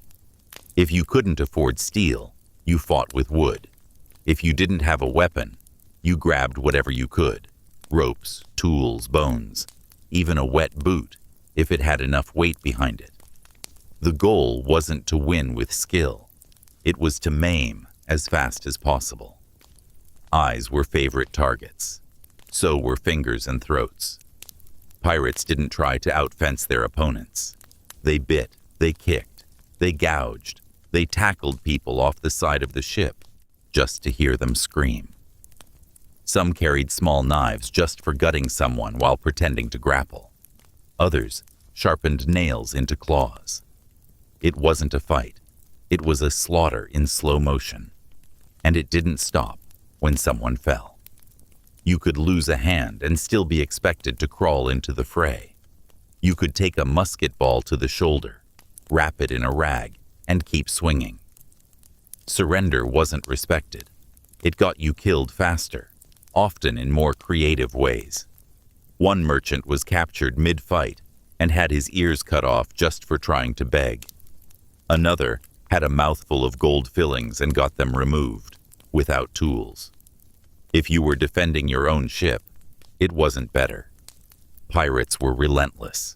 They'd burn your sails, kill your friends, take your food, and leave your ship gutted. If you resisted, you'd die. If you didn't, they might spare you, but probably not. And all the while, you had to worry about your own crew. Friendly fire, cowardice, or just panic could get you killed by the man standing behind you. The screams, the fire, the wet slap of limbs hitting the deck, it stayed with you. After the fight, you didn't cheer. You stood on a splintered deck, soaked in someone else's blood, holding a weapon you barely remembered, swinging. Maybe you'd loot a pocket or two. Maybe you'd vomit. But celebration? That was for storytellers. In real pirate combat, the only reward was being the one still breathing when it was over. So let's say you're on the wrong side of a pirate raid. Maybe you're a merchant, maybe a captured sailor, maybe just the guy holding the crate when the screaming starts. Either way, you make the classic mistake. You surrender. You throw down your weapon, raise your hands, and say something pitiful like, "Please, I have a family." Spoiler alert, pirates didn't care. Surrender didn't guarantee survival. In fact, it often guaranteed the opposite. Pirates weren't exactly known for their restraint. If they were feeling merciful or bored, you might be tied up, kicked around, and left on a sinking ship.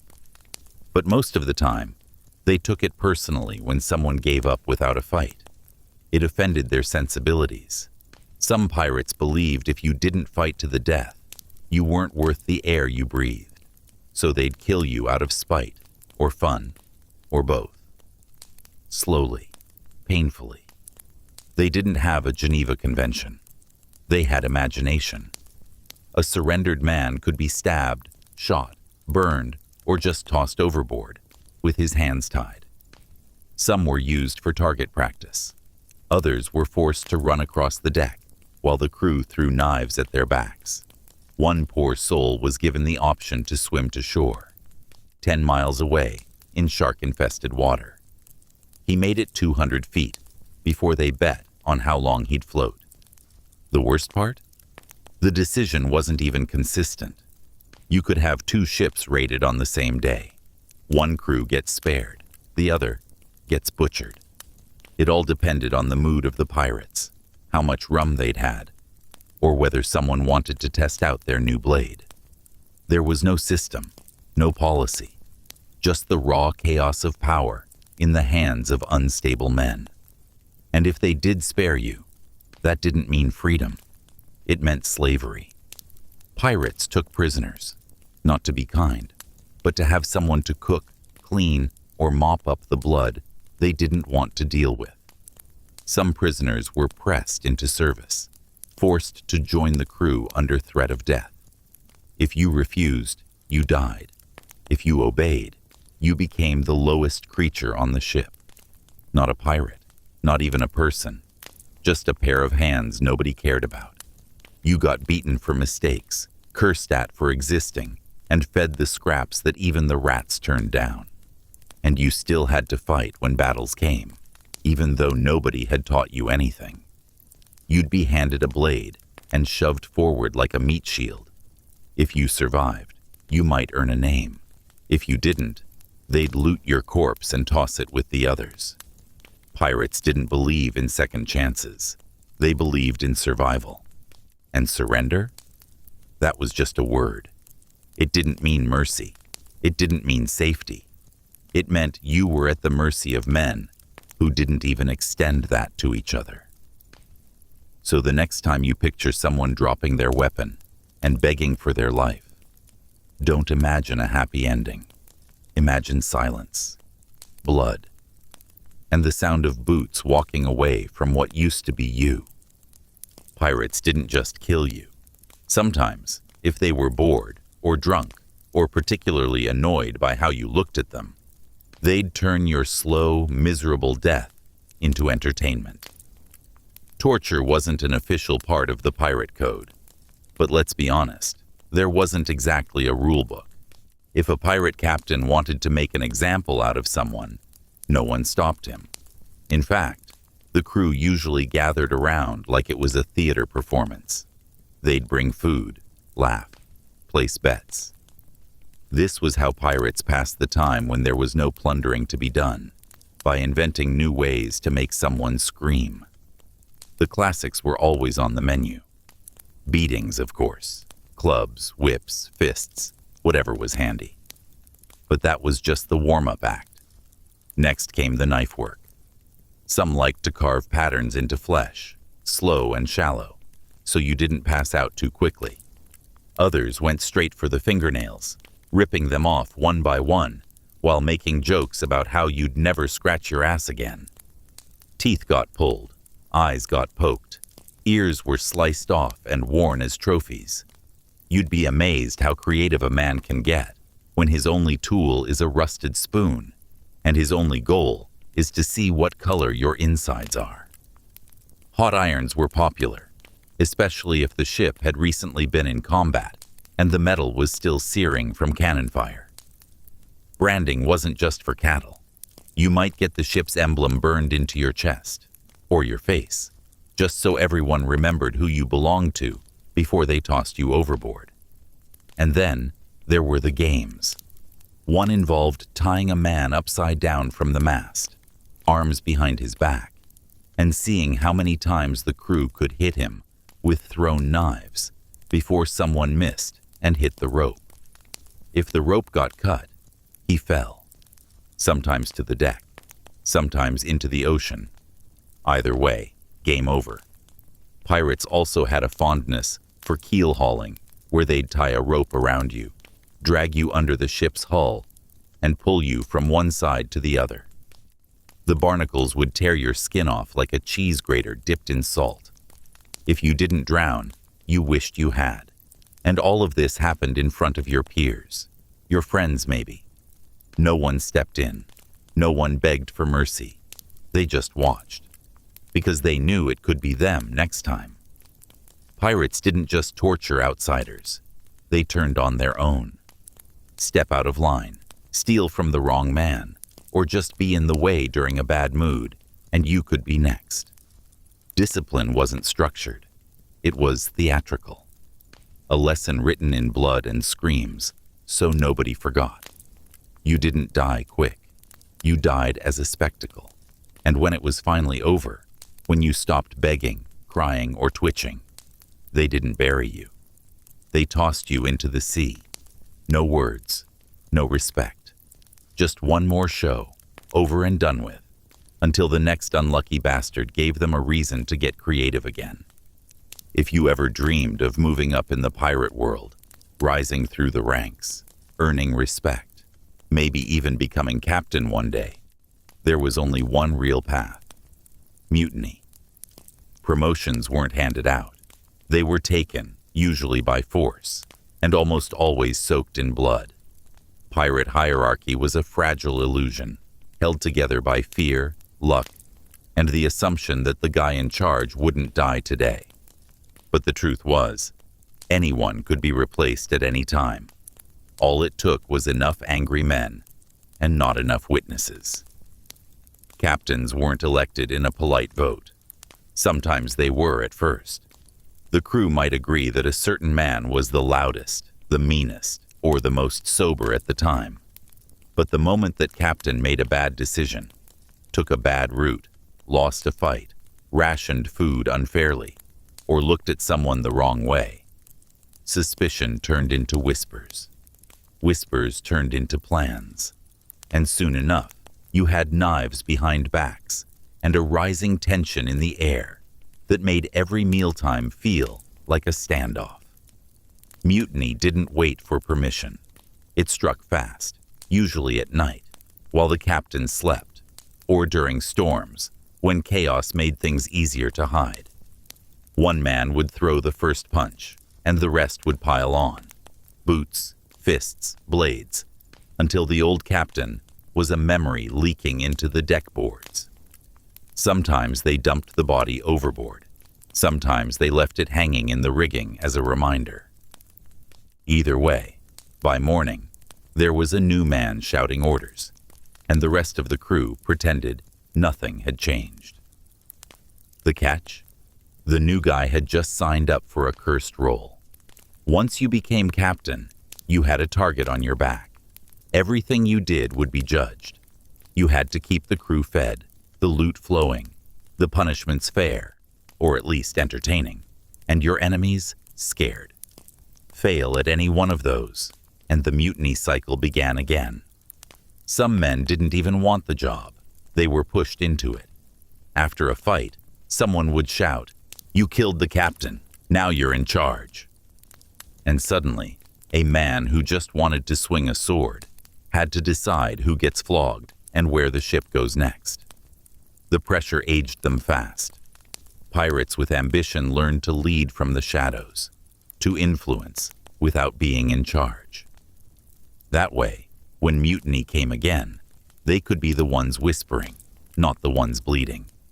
And make no mistake, mutiny wasn't rare. It was expected. It was practically part of the pirate routine, like grog and scurvy. The only question was when. You could never trust a crew where every man thought he could do better than the one giving orders. And on a ship full of murderers, thieves, and lunatics, someone always thought they could do better. So you learned to sleep lightly, hide your knife, and keep an eye on anyone who smiled too much. Because on a pirate ship, climbing the ladder meant stepping over corpses and making damn sure your foot stayed on the top rung long enough to enjoy the view. There's this idea that pirate captains were gods of their own ships, untouchable, unstoppable, feared by all. But most of the time, they were just louder, angrier versions of everyone else, barely holding on to power, with a blood-stained grip. Pirate leadership was improvisational theater at best, and high-stakes guesswork at worst. There was no formal training, no manual on how to command 30 angry men who were always one grog ration away from stabbing you in the back. The truth? If you wanted to be captain, you just had to say it loud enough and stab fast enough. That was it. Pirate authority wasn't given. It was seized.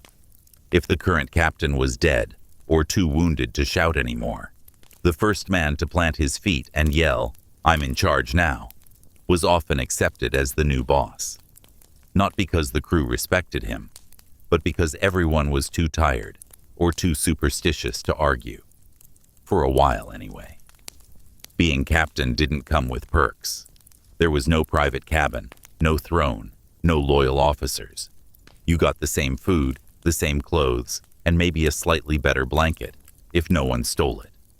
What you did get was stress, enemies, and the constant knowledge that your entire command was held together by fear and convenience. Displease your crew, and they wouldn't grumble. They'd replace you. Sometimes right there in the middle of a conversation. The ship's leadership structure was a carousel of violence, and everyone had a turn eventually. On paper, pirates liked to believe they had systems in place. Votes, shares, codes. In practice, those rules were ignored the second someone lost their temper or got too greedy. You could be captain today and fishbait tomorrow, and half the time, there were 2 or 3 captains at once, all claiming authority. One handled battle decisions. One handled plunder. One just liked yelling and getting drunk in the big chair. No one really knew who was in charge. And that was the problem. A ship without structure is a powder keg. And on a pirate vessel, someone was always lighting the fuse. Disputes got settled with fists, blades, or gunpowder. And if things got too tense, the ship might just split altogether. Half the crew stealing a longboat and sailing off to start their own doomed adventure. Pirate captains spent more time looking over their shoulders than plotting courses. They didn't sleep. They didn't trust. They carried weapons at all times, even during meals, even while pissing. Because anyone might be the next challenger, and there was no honor in being overthrown cleanly. The best you could hope for was to die with your boots on, or at least die with your knife already halfway into your attacker's throat. So, if you ever dreamed of being a pirate leader, forget the hat and the swagger. Being captain didn't mean control. It meant you were the first to be blamed, the first to be challenged, and the last one allowed to blink. Every pirate fantasy ends the same way. The treasure. That mythical moment when the chest creaks open and golden coins spill out, glowing in the sunlight like divine approval for a life of crime. Except real pirates didn't live for treasure. They lived for anything that wasn't moldy or on fire.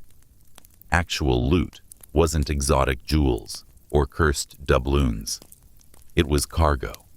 Crates, rope, grain, barrels of salted fish, sometimes sugar or rum. If you were lucky, tobacco. And if the gods smiled upon you, maybe a chest of coins, mostly copper, probably stolen from terrified merchants who pissed themselves halfway through the encounter. Treasure was rare, and when it did appear, it vanished quickly. The crew didn't bury it on an island. They divided it, drank it, spent it, lost it, or fought over it until someone's face was part of the deck. Pirates didn't have bank accounts. They had pockets, and if you couldn't carry it or hide it, you probably wouldn't keep it. Ships weren't designed for storage. Loot was shoved into every crack of the hull, often with no inventory. That meant things got lost, spoiled, rotting in the dark next to a leaking barrel of piss water. Sometimes a pirate would crack open a cask marked wine and find rancid brine and a floating fish head. That was the kind of treasure you got. Disappointment in a wooden bucket. And then there was the matter of value. What's treasure to a pirate? Not gold. Gold was heavy, hard to spend in bulk, and drew attention. The real prize was anything you could barter: weapons, cloth, medicine. Anything that made you slightly less miserable for another week. A working pistol was more useful than a ruby. A dry coat was priceless. Most raids ended in arguments. Who gets the boots? That knife is mine. I saw it first. You got 3 apples last time. I want the dried meat. Grown men threatening to kill each other over 2 pounds of salted pork. Looting wasn't a celebration. It was a mess. And once the loot was claimed, it had to be divided. In theory, pirates used a system of shares. The captain got a few, officers got slightly fewer. Regular crew got a share each. But when it came time to actually split the goods, math went out the window. The captain took the best. His favorites took the next best. You got a cracked spoon, 2 copper coins, and half a rat-chewed biscuit. Congratulations. Go spend that wisely. And if you complained, you were accused of hoarding, whining, or mutinous thinking. Sometimes your cut just disappeared. The quartermaster forgot. Someone stole it, or it never existed. Pirates didn't chase treasure. They chased survival. The only true chest of riches most of them ever saw was the one they imagined while bleeding out in a hammock, clutching a worthless coin and wondering if it had all been worth it. Spoiler, it hadn't. If you were ever fortunate, or unfortunate, enough to actually raid a ship that had something worth taking, you'd eventually reach the part where the loot got divided. This, in theory, should have been the fun part. Victory. Reward. Your share for risking life and limb. But here's the thing. Your share was a fluid concept. And more often than not, what you got was the leftover scrap no one else wanted. The division of spoils on a pirate ship was built on a system of shares. Sounds fair, right? The captain got a few, the quartermaster got a few less, and the common sailor got 1. On paper, it was democracy in action. In practice, it was chaos. Because before you ever saw your cut, the captain and quartermaster took their pick. That meant the best gear, the cleanest clothes, the actual coins, and anything remotely valuable disappeared into their trunks long before it reached the crew. By the time it got to you, the loot was a splintered mug, a broken pistol, or a sack of beans with maggots in it. Even if gold made it into the haul, which was rare, it didn't stay long. Pirates spent faster than they plundered. Grog, gambling, bribes, women, knives, more grog. Most pirates couldn't hold on to a coin for more than a week. And if the captain decided you didn't deserve your share? Tough. Maybe he said you didn't fight hard enough. Maybe he thought you were disrespectful. Maybe he just didn't like your face. Suddenly, your promised equal cut turned into a lecture on loyalty, followed by a boot to the ribs. Disputes were settled with fists, not arbitration.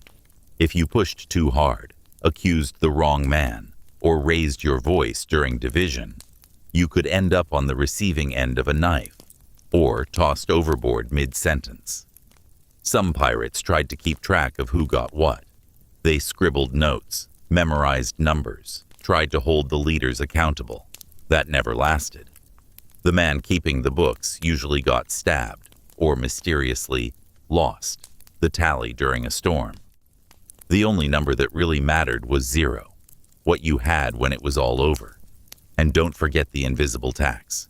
Loot was always lighter than expected. Half the cargo fell into the sea. The chest was already empty. The wine barrels turned out to be vinegar. Sure they did. And yet somehow, the officers always seemed to walk away with new boots and full flasks. Coincidence, surely. Over time, most pirates stopped expecting anything at all. They fought because they had to. They raided for the chance, not the guarantee. If they got something, great. If not, well, there was always the next ship. Hope was the real currency, and it bought a lot of silence. That silence kept the hierarchy in place and the ship moving.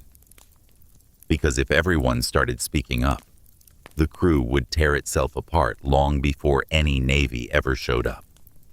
So you took your 2 coins, your bent knife, your bruised pride, and you smiled.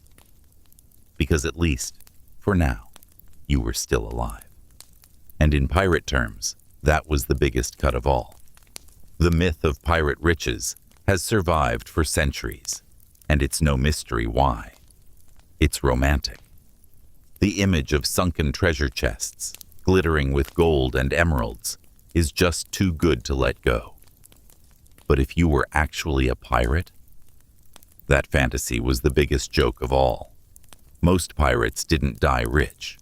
They didn't retire on an island or live in mansions with servants and parrots. They died broke. Flat broke. Sometimes not even owning the boots they died in. The truth is, piracy wasn't a reliable career path. It was a gamble. You might plunder a fat merchant ship once in a lifetime. Maybe. But more often than not, the ships you intercepted were empty, guarded, or just poor themselves. And even when you did get something worth stealing, it had to be sold. That meant finding a port that wouldn't hang you on sight, bribing someone who wouldn't turn you in, and haggling over stolen goods while trying not to look like, well, a pirate. Most towns didn't want to deal with you. The ones that did took a massive cut. Middlemen, fences, and friends always found ways to walk away with the majority of your prize. By the time you got your share, it was barely enough to buy another week of supplies, or 3 days' worth of rum and questionable women. And pirates? They didn't save. The whole culture was based on spending whatever you had as fast as you could. Why? Because no one expected to live long enough to enjoy tomorrow. You got paid, you drank it, you bought new gear, you lost it at dice, you blew it on pipe dreams and poison. You spent like a man with a cannonball already halfway through his ribcage. And most of the time, that was exactly what you were. Even the famous pirates, Blackbeard, Calico Jack, Charles Vane, died without fortunes. Some of them had a little stashed away, sure, but nothing close to what the stories say. They were buried in unmarked graves or dumped at sea with empty pockets and mangled reputations. The treasure maps? Fiction. No pirate sat down with a quill to draw a charming X over a secret island.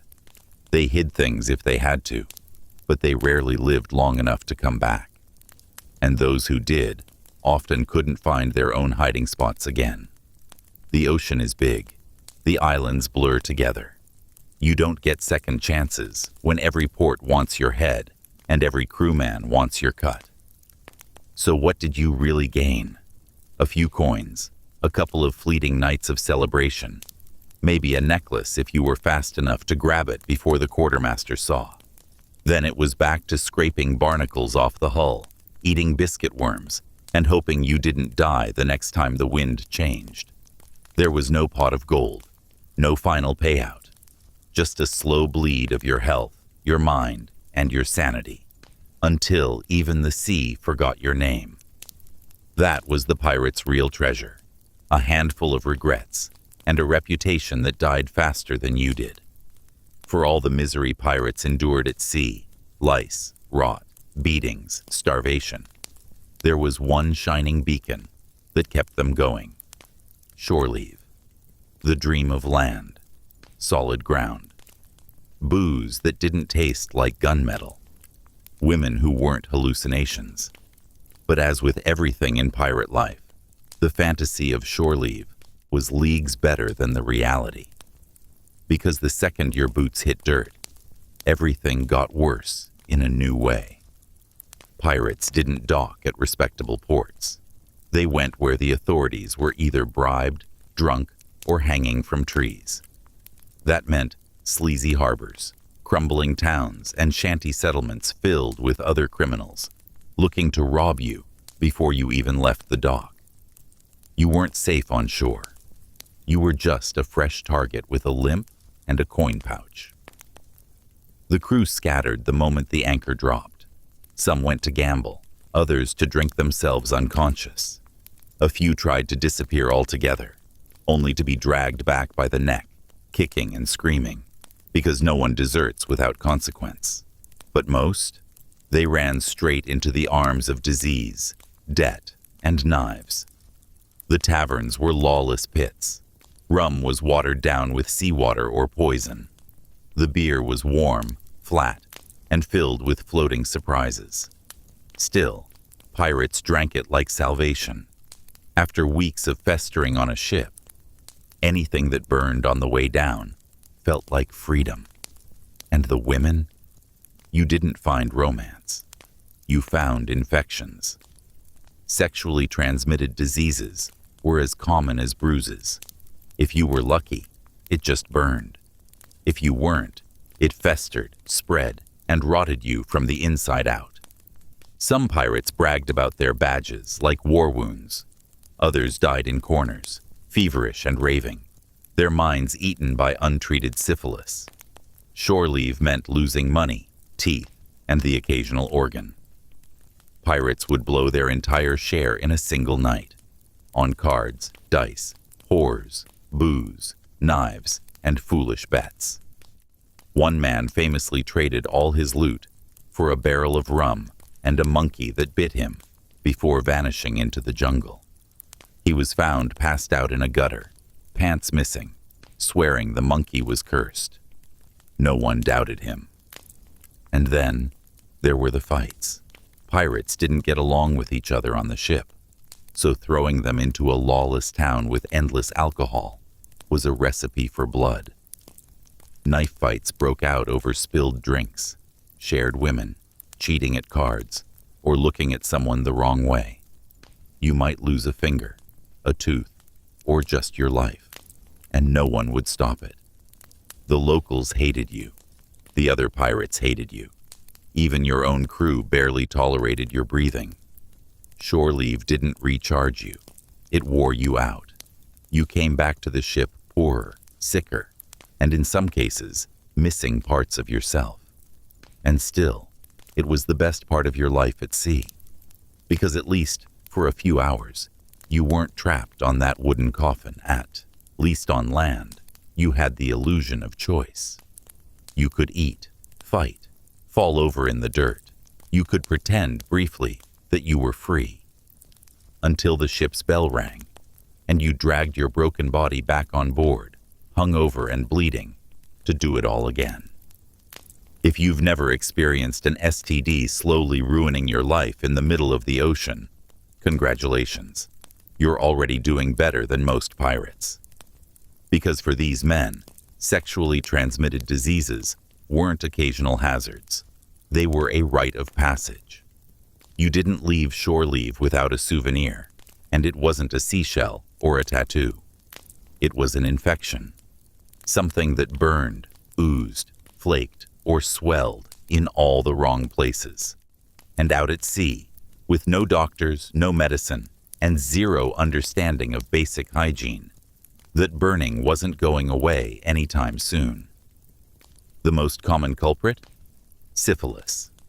A truly charming disease that starts with sores and ends with madness, blindness, and death, if you're lucky. In between, your genitals rot, your joints throb, and your face slowly collapses like a bad wax statue in the sun. Gonorrhea was another crowd favorite. They called it the clap, and if you ever wondered why, It's because some pirates believed the cure was clapping two heavy objects against your infected parts to squeeze the pus out. Spoiler, it didn't work. It just added blunt trauma to the list of reasons you screamed while pissing. And because pirates didn't talk about these things, because being sick made you a target, you had to suffer in silence. You'd wake up each day with more swelling, more pain, more discharge. You couldn't walk right. You couldn't sleep. Every moment felt like being stung from the inside. And still, you worked. You climbed rigging with aching legs. You lifted barrels with trembling arms. You shouted orders through a jaw that might have lesions forming beneath the gums. There was no break, no treatment, just the slow march toward inevitable mutilation. And if you were foolish enough to admit your condition to the ship's surgeon, he'd either shrug and hand you a shot of rum, or try some horrific folk remedy involving hot irons, gunpowder, or powdered coral. You didn't get better. You got creatively injured. Meanwhile, the infection kept spreading. Pirates shared everything: food, clothes, bedding, women, and sometimes each other. So the diseases moved through the crew like rats through a sinking ship. No one escaped. The whole crew would be limping, scratching, or oozing something. You could track the timeline of a shore leave by how many men started groaning during morning roll call. And the worst part? It didn't even stop them. The next time they docked, the same men went right back to the same brothels, drank the same filth, and crawled into bed with whoever didn't run. Because the fear of disease was nothing compared to the fear of dying without ever feeling human again, even if that humanity came with a side of pus and madness. In the end, pirate ships weren't just infested with rats and roaches. They were floating hospitals full of untreated wounds and venereal decay. You didn't sail the seas in search of freedom. You sailed in search of distraction from your body, your pain, your inevitable decline. And when you finally died, the sea didn't need to bury you. Your disease had already started the job years before.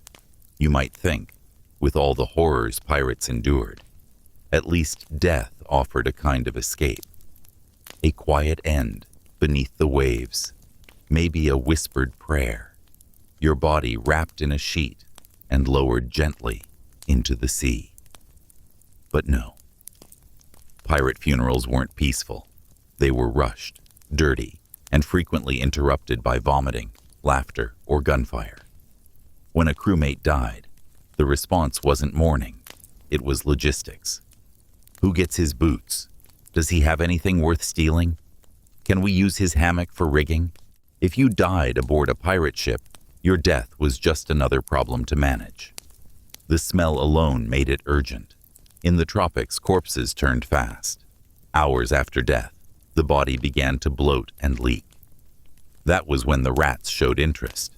If the wind was in the wrong direction, the stench would coat the whole deck, making men gag between bites of moldy biscuit. There wasn't time for grief. You got rolled in a canvas sack, if one was available, or just dumped overboard as is. Sometimes a rock was tied to your feet, sometimes not. A few words might be said, but usually it was a muttered waste of grog, or shouldn't have leaned over the railing. No tears, no ceremony, just a splash and silence. And if you were unlucky, you didn't even get the sea. If the crew suspected your death was contagious, fever, pox, plague, you were tossed into the fire barrel or lashed to the mast until someone worked up the courage to haul you overboard. Fear ruled everything. Pirates feared disease more than battle. A man with boils or blood in his spit would be avoided like a ghost. They'd let him die alone. Calling for help, no one would give. His body might stay on the deck for hours, while everyone kept their distance, stepping over him like driftwood. And heaven help you if you died in your hammock.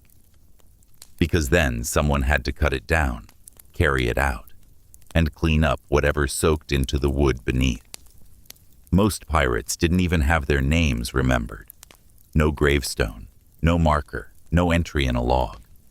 You vanished into the sea, another nameless soul swallowed by salt. The only evidence you ever existed was the empty spot on the crew list and the smell that lingered for a few days after. And if the crew was desperate enough, if food was low and supplies were gone, your body might not go overboard at all. There were stories, ugly ones, stories about what happened when starvation stretched too long and a fresh corpse became more than just dead weight. No one admitted it, but everyone heard the rumors. A stew that tasted too rich, a meat pie from nowhere. Pirates didn't talk about it, but they didn't look each other in the eye either. So no, death wasn't peaceful. It wasn't noble. It was messy, anonymous, and often suspicious.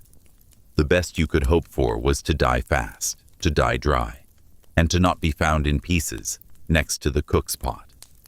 Every pirate knew the sea would kill them eventually. The only real question was, how? Would it be a cannonball? A storm? Disease? A knife in the ribs from a crewmate who wanted your boots? Or, and this one kept you up at night, would it be nothing more than the ocean itself, swallowing you whole while nobody noticed?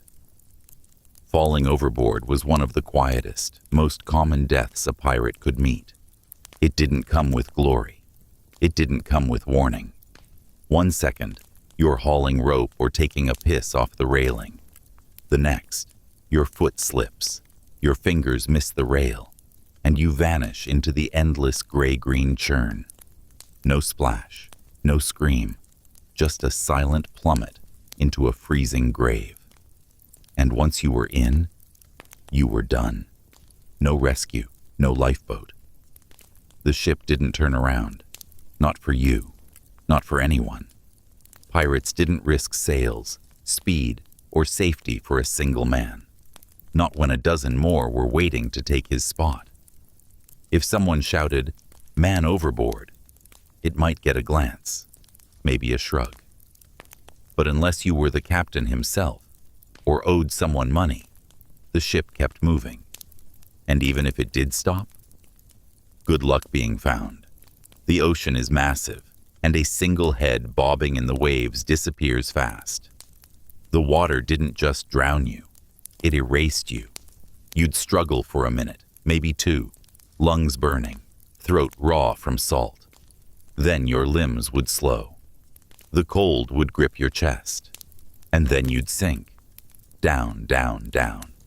Past the hull you just fell from, past the barnacles, past the light. No one would mark the spot. No one would say a word. Maybe a crewmate would mutter, "Should have watched his step." Maybe they'd fight over your hammock. Either way, you were gone before anyone missed you. And if you somehow survived, if by some miracle you managed to cling to a floating plank or a coil of rope, you'd get the joy of waiting for hours, days even, hoping the next ship that saw you wasn't hostile. And they almost always were. Floating alone in the open sea, scorched by the sun, lips cracking, your body slowly shutting down. This was the closest thing pirates got to divine punishment. It was quiet. It was slow. It was personal. There was no battle to distract you. No last words. Just you and the realization that no one was coming. Even worse, sometimes it wasn't an accident. Some men were pushed. Others were tied to heavy things and tossed for stealing, for lying, or just for pissing off the wrong drunk. The sea was the easiest executioner. No mess, no cleanup, no body. Pirates didn't fear death in battle. They feared this, vanishing without a trace, swallowed by the same ocean they cursed every day. Because in the end, that's what the sea did best. It took you, it hushed you, and it made sure no one remembered your name. If there was one thing pirates hated more than being cold, hungry, sick, and stabbed, it was being bored. But make no mistake, life at sea wasn't all action and adventure. Most of it was waiting. Endless, soul-grinding stretches of doing absolutely nothing but existing in discomfort. No ships on the horizon, no ports in sight, just water, wind, and the quiet, creeping insanity of boredom mixed with heat, stink, and paranoia. Days could pass without a single event. No storms, no fights, no sightings of sails. The crew would slump in the shadows, scratching their sores, chewing the same stale biscuit for the 5th time that day, swatting flies, and wondering if the air had always smelled like mold and piss, or if something new had died below deck.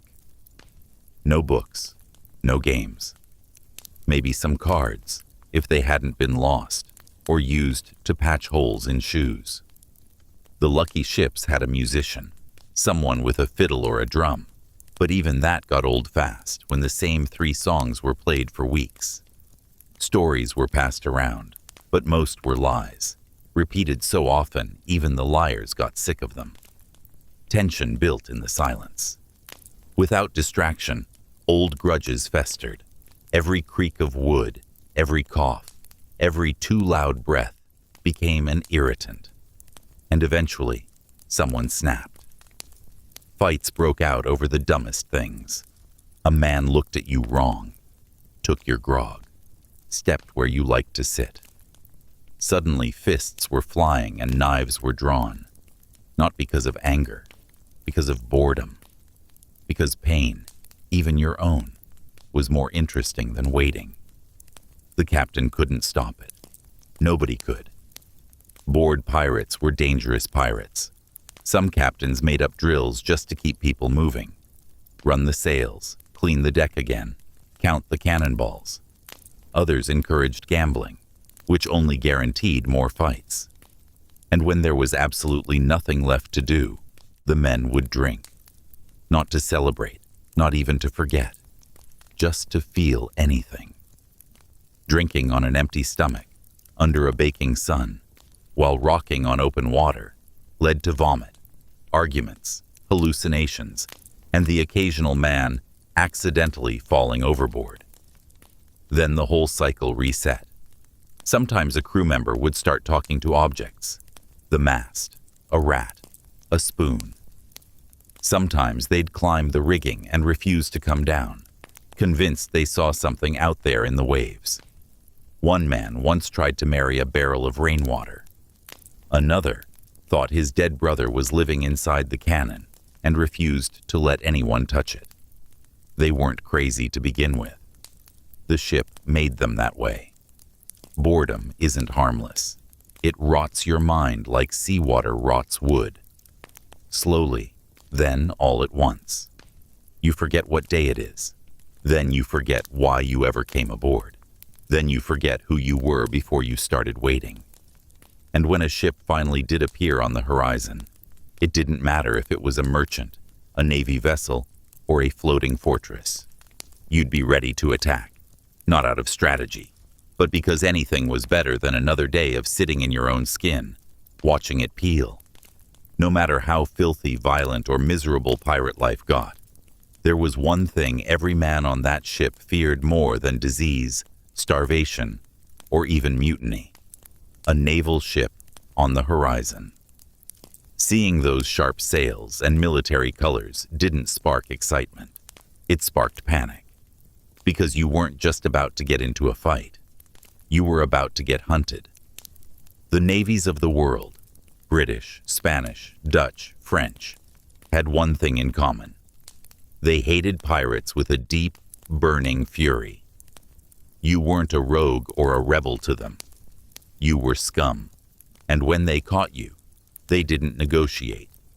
They didn't treat you like a prisoner of war. They treated you like an infection that needed cutting out. The moment the lookout shouted sail, the crew would scramble, trying to identify the flag. Merchant? Great. Easy pickings. But if it was a naval ship, everything changed. The panic was immediate. Cannons were prepped, Sails were shifted, and if the wind wasn't in your favor, you knew you weren't outrunning them. Navy ships were faster, better armed, and packed with disciplined soldiers who weren't drunk, malnourished, or riddled with pox. You were about to face men who trained every day to kill people like you. And worse, they were sober. If it came to a fight, it wasn't a cinematic duel. It was a slaughter. Their cannons were precise, their tactics organized. Yours were desperate, fueled by fear and rage. You might get off a few lucky shots, maybe even damage their hull. But sooner or later, they'd board. And that's when the real horror began. Navy boarding parties didn't just aim to kill. They aimed to humiliate. Pirates were beaten, shackled, and spit on. If you fought, they cut you down. If you surrendered, they beat you anyway. Captains were singled out, interrogated, tortured. And the rest? You were chained in the hold of a warship and brought back to port for a trial. Which is a generous term, because everyone already knew how it would end. Pirate trials weren't about justice. They were about making an example. You stood in front of a judge who probably lost a cousin to pirates, surrounded by guards who couldn't wait to see you hang. Evidence? Not needed. Your accent, your stink, and your tattoos were enough. If you were lucky, the hanging was quick. If not, the rope broke, and you got hauled up again while the crowd laughed. Some got drawn and quartered. Some were left to rot in cages. Others were tied to posts at low tide and drowned slowly, watched by jeering townsfolk. That was your reward for years of disease, injury, and starvation. A noose and a footnote in someone else's logbook. So when pirates saw a naval ship, they didn't fight with honor. They fought like trapped rats, because they knew what was waiting if they lost. And even if they survived the battle, they wouldn't survive the court. Because once the Navy marked you, there was only one way off the list, at the end of a rope. If you somehow made it through the battles, the storms, the diseases, the starvation, the fights, and the betrayals, you'd eventually reach the question no pirate ever wanted to ask. What happens when it's over? What do you do when your body is too broken to climb rigging or swing a sword? When your knees creak louder than the hull? When your teeth are gone, your fingers are missing, and your name doesn't strike fear, just pity? Retirement wasn't a thing for pirates. There was no pension, no cozy tavern where old buccaneers sat sipping grog and swapping stories. The sea took everything from you, your health, your sanity, your youth, and gave nothing back. Once you became useless to the crew, you became dead weight. Some were left behind at ports, if they were lucky. The ship docked, and the crew simply didn't let you back on. No explanation, no goodbyes. Just your boots on dry land, and a look from the quartermaster that said, "You're done." What came next was up to you. Maybe you begged. Maybe you tried to find work. But who would hire you? You looked like death, smelled like mildew, and had a resume consisting entirely of theft and stabbing. Towns didn't welcome pirates. They tolerated them if they spent money fast and left faster. You could try to hide your past, claim you were a fisherman or a merchant, but the tattoos, scars, and thousand-yard stare gave you away. Even if you found a job, your body couldn't handle it. Your hands shook, your back ached, your lungs wheezed from old infections. You couldn't lift, couldn't run, couldn't last. You were a broken tool in a world that had no use for you. And if the crew didn't leave you at port, they might just toss you. One less mouth, one more story never told. A few pirates tried to save their coin, to stash away a fortune and retire inland. But most failed. They died in alleyways, drunk and alone, or in prison cells, coughing up blood. The ones who survived weren't happy. They were haunted by the ghosts of their crewmates, by the stink of the bilge, by the taste of salt that never really left their tongue. Some lived in constant paranoia, convinced the Navy was coming. Some drank until they forgot how to speak. Others wandered port cities, muttering to themselves, yelling at shadows, their minds long since rotted by fever and regret. Even the pirates who found land, love, or luck were never truly free. They carried the weight of the sea with them everywhere, the trauma, the violence, the guilt. They were cursed not by treasure or magic, but by survival itself. Because no one really retires from piracy. You either die fast and loud, or slow and forgotten. Your legend, if it exists, is told wrong. Your name, if remembered, is spoken with disgust. And if you're still breathing at the end of it all that means is you get to live long enough to feel what it's like to be discarded by the only world that ever tolerated you. A ship full of killers who eventually decided you weren't worth the plank. Every pirate dies. That's a guarantee. But not every pirate gets remembered. Most disappear quietly, tossed overboard, buried in some nameless jungle, or rotting in a cage where even the flies lose interest. For all the blood spilled, all the loot taken, and all the fear they spread, pirates rarely left legacies. They left stains, smears, whispers. The sea doesn't keep monuments. It swallows bones and names alike. And the men who lived aboard those ships, they weren't heroes. They weren't legends. They were survivors of a lifestyle so brutal that dying early was often the best-case scenario. Ask someone today about pirates, and they'll talk about Jack Sparrow, buried treasure, freedom, adventure. They won't mention the open sores, the lice, the hunger so deep it turned men into cannibals. They won't talk about the man who screamed for an hour while a surgeon sawed off his leg with a dull blade and no alcohol. They won't talk about the boy who climbed the mast, slipped, and shattered his spine against the deck, while the rest of the crew stepped around him like spilled cargo. Real pirate life didn't end in glory. It ended in silence. It ended in toothless men muttering to themselves while they bled out in their bunks. It ended with one last coughing fit, a slack jaw, and a shove over the railing before the rats started nibbling.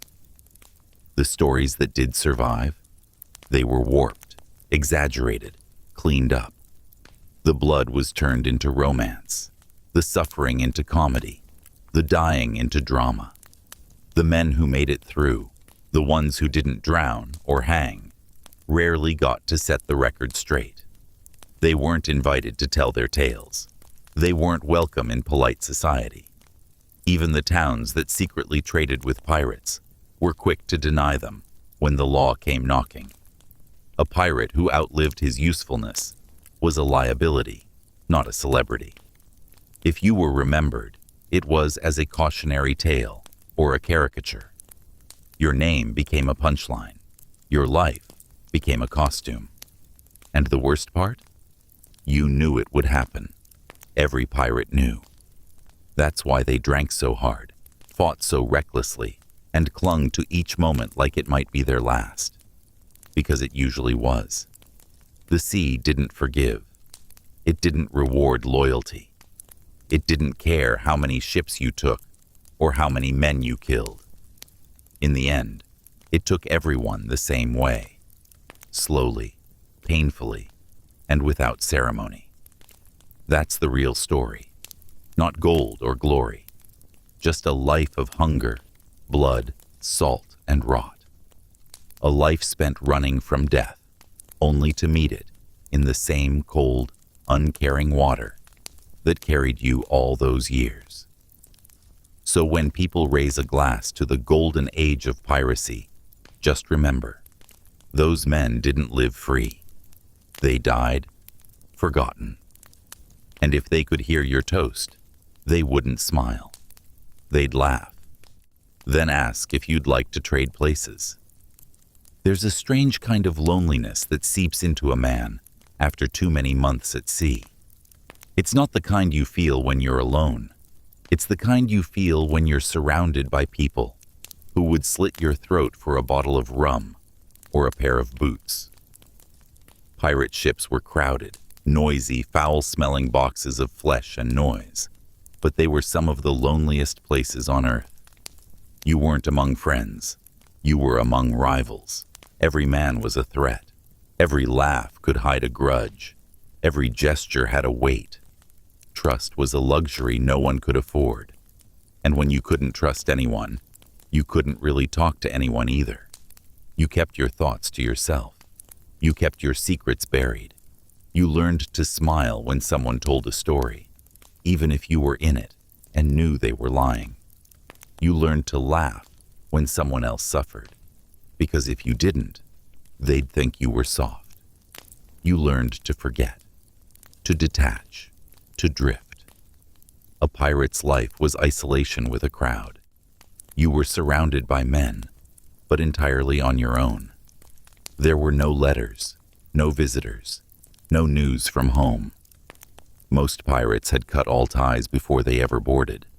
They had no one waiting, no one praying, no one to miss them when they vanished. Just the sea and whatever hollow comfort they found in its indifferent rhythm. Some men tried to fight the loneliness.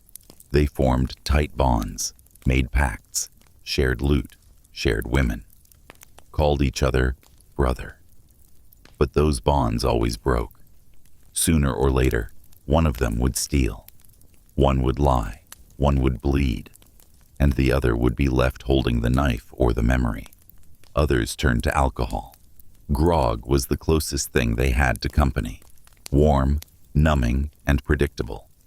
You could pour your feelings into a bottle and swallow them whole. But that only worked for so long. Eventually, the drink ran out, and the silence came roaring back, louder than cannon fire. Some pirates talked to themselves, not quietly, not in passing. Full conversations, arguments with the wind, stories told to the stars. They'd laugh, cry, scream. Anything to feel like someone, anyone, was listening. And when that didn't work, some took the final step and jumped. Quietly, without drama. They'd slip over the side during night watch or vanish during a storm, and no one would even notice until morning. And even then, nobody asked questions. They understood, because they'd thought about doing the same. You didn't need to be mad to hear voices at sea. You just needed to be alone for too long.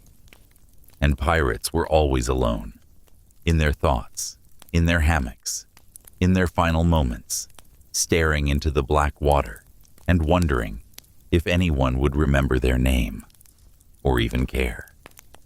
Out on the sea, time didn't flow like it did on land. There were no clocks, no calendars, no holidays. Days bled into each other like spilled rum across rotting wood, and you measured your life not in months or years, but in storms survived, wounds healed, and crewmen buried. Pirates didn't age gracefully. They decayed. Slowly, painfully, and with every passing day, the sea took a little more from them. It started in the joints. The knees stiffened. The back ached from hauling ropes and swinging blades. Fingers curled permanently into claws, scarred and twisted from years of fighting, climbing, and frostbite. Some men had to be helped just to stand in the morning, bones cracking like old floorboards. Teeth rotted out, not from sugar, but from salt, from infection, from fists, gums turned black. Jaws swelled with abscesses. The pain was constant, chewing through your skull day and night, and there was no relief, only numbness when enough grog dulled the edge. Eyes faded too. The sun, the salt, the smoke from cannons, all of it wore away at your sight. Some pirates went blind in one eye from powder burns. Others just squinted at the horizon, trying to make out shapes that used to be clear. Hearing went next, drowned in years of cannon blasts and shouted commands. You'd nod along to what the captain said, hoping it wasn't an order to kill someone you liked. You got slower. Dumber, too, not because you were stupid, but because exhaustion hollowed you out. You forgot things, not just faces or places, but your own reasons for being there. Why you took the job, why you kept going, what day it was, what your real name used to be. Most pirates didn't know their own birthdays, didn't care. Age wasn't a number, it was a burden. The older you got, the more suspicious people became. If you hadn't died yet, they assumed you were cursed, or lucky, or hiding something. Either way, you became a target. Younger pirates saw you as weak, as competition, as the old dog who wouldn't get out of the way. Some captains threw older men off the crew entirely, said they were liabilities. Others used them, had them swab decks or run errands like broken slaves, keeping them around as a warning. This is what you'll become, and you couldn't fight it, couldn't reverse it. No doctor, no rest, no mercy. Just your body shutting down one piece at a time, while your mind stayed sharp enough to feel it happening. In the end, aging wasn't survival, it was punishment. The sea didn't want you to grow old, it wanted to break you.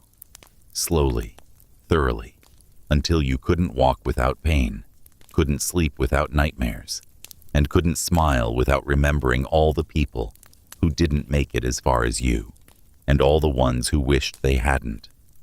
The longer you lived as a pirate, the more you began to understand that trust was a myth, something weak men believed in before their throats got slit. Betrayal wasn't rare on a pirate ship. It was routine. It was baked into the job. You didn't wonder if it would happen. You wondered when, and from who. Your friend? Your bunkmate? The man who pulled you out of the bilge last week? Anyone could turn. Everyone did, eventually. Loyalty lasted as long as the next coin, the next bottle, the next insult. There were no true allies, just temporary arrangements between desperate people. Pirates didn't stab each other in the back because they were evil. They did it because they were starving, dying, desperate, and surrounded by men who would do the same. Every crew had its tipping point. Maybe it started with a missing coin purse, or a stolen knife. Maybe someone got a bigger share of the loot, or got caught hiding food. Rumors would start. Whispers. Eyes lingered too long. Then one night, the ship creaked too loudly, and steel flashed in the dark. The crew woke up to blood and silence, and by morning, someone was missing. Or someone was found with a throat open and nothing in their hands. If you asked too many questions, you became the next suspect. If you said nothing, you were complicit. Either way, the ship sailed on, and the tension thickened. Betrayal wasn't always violent. Sometimes it was subtle. A man would forget to cover your watch, or pocket an extra ration while telling you the barrel was empty, or spread a lie about something you didn't do just to get the captain's favor. Truth didn't matter. It was your word against his, and your word didn't carry weight unless your knife was bigger. Some men got ahead by selling out their crew, whispering to the quartermaster, making deals behind closed doors. The ones who played that game well lived longer. But they were hated, they were feared, and eventually they were targeted. Because on a pirate ship, your reputation was as dangerous as your blade. Too much trust, and you were a fool. Too little, and you were the next one overboard. The worst betrayals came during raids. That was when chaos gave cover. A man might accidentally shoot you in the back, or push you into the path of a sword. And when it was all over, he'd shrug, say you got unlucky. Everyone would nod, because they'd either done it before, or were thinking about doing it next time. There was no justice, no closure, just a constant gnawing sense that the man beside you might decide you're worth more dead than alive. You slept with a blade in your boot. You ate with your back to the wall. You never turned your back, never shared too much, never relaxed. Because the moment you did, the very moment, you'd hear the blade slide out, and the sea would welcome you like it always had. Cold, fast, and unforgiving. There's a moment in every pirate's life when they realize they're not feared. They're hunted. The flags they once raised with pride, the names they carved into the timbers of port cities, the songs they bellowed in drunken confidence, none of it mattered anymore. Because now, every navy, every merchant fleet, every bounty hunter and bored governor with a musket was looking for them. And the sea, which once felt limitless, began to close in like a trap. Being a pirate wasn't just illegal, it was personal. You weren't a criminal, you were a symbol of defiance, of lawlessness, of everything the crown couldn't control. And the governments of the world made examples out of pirates, like a farmer kills wolves, not just to eliminate them, but to send a message. Bounties were posted, names were broadcast from harbors to alleyways. Some pirates had rewards on their heads, so high their own crewmates started wondering what 30 pieces of silver could buy them. Trust eroded. Every friendly wave from a dockhand could be a trick. Every offer of safe harbor came with an edge. You couldn't walk into a port without checking the shadows for soldiers, or listening for the sound of iron boots. You stopped using your real name. You changed ships as often as you changed shirts. You grew your beard longer, learned new accents, hunched your back, pretended to limp, anything to look like someone else. But it never really worked. Your face had that weathered look, that sailor's stare, that violence under the surface. People could smell piracy on you like rot. And when they caught you, because eventually they always caught you, it wasn't a trial. It was a performance. You were paraded through the streets like a trophy, tied in chains, blood dried to your clothes, bruises on your jaw from the questioning they called justice. Crowds gathered, not to judge, but to cheer. Children threw stones. Women spat. Men cursed you like they were saints, even though half of them drank the rum you stole and wore the silks you plundered. You were brought to courtrooms already convinced of your guilt. Your crimes were read out in loud, indignant voices. Murder, theft, defiance. They didn't care why. They didn't care who you were. All they cared about was the gallows being tall enough for everyone to see. And when the rope tightened, it didn't matter how many ships you'd taken, how many captains you'd outwitted, or how long you'd survived. Your legacy died with your body, and your story was rewritten by the same men who ordered your execution. You weren't a pirate anymore. You were a lesson. And every sailor who looked up at your swaying corpse was meant to understand. This is what happens to those who step out of line. This is what happens when you fly the wrong flag. The sea might love you, but the land will always make sure you pay for it. Somewhere along the line, pirates became characters, costumes, Halloween masks, and cartoon voices. We turned them into jokes, into rides, into slogans for rum bottles. But the real pirates, the ones who rotted in the sun, screamed through amputations, and vanished beneath cannon smoke, never had the luxury of charm. They weren't rebels. They weren't folk heroes. They were desperate men trying to survive in a world that gave them no good options. And the truth is, many of them weren't born pirates. They were sailors first. Poor ones, abused ones. Men who'd been flogged bloody for spilling soup or paid in saltfish and lies by merchant captains who docked their wages for breathing too loud. Some were indentured. Some were conscripted.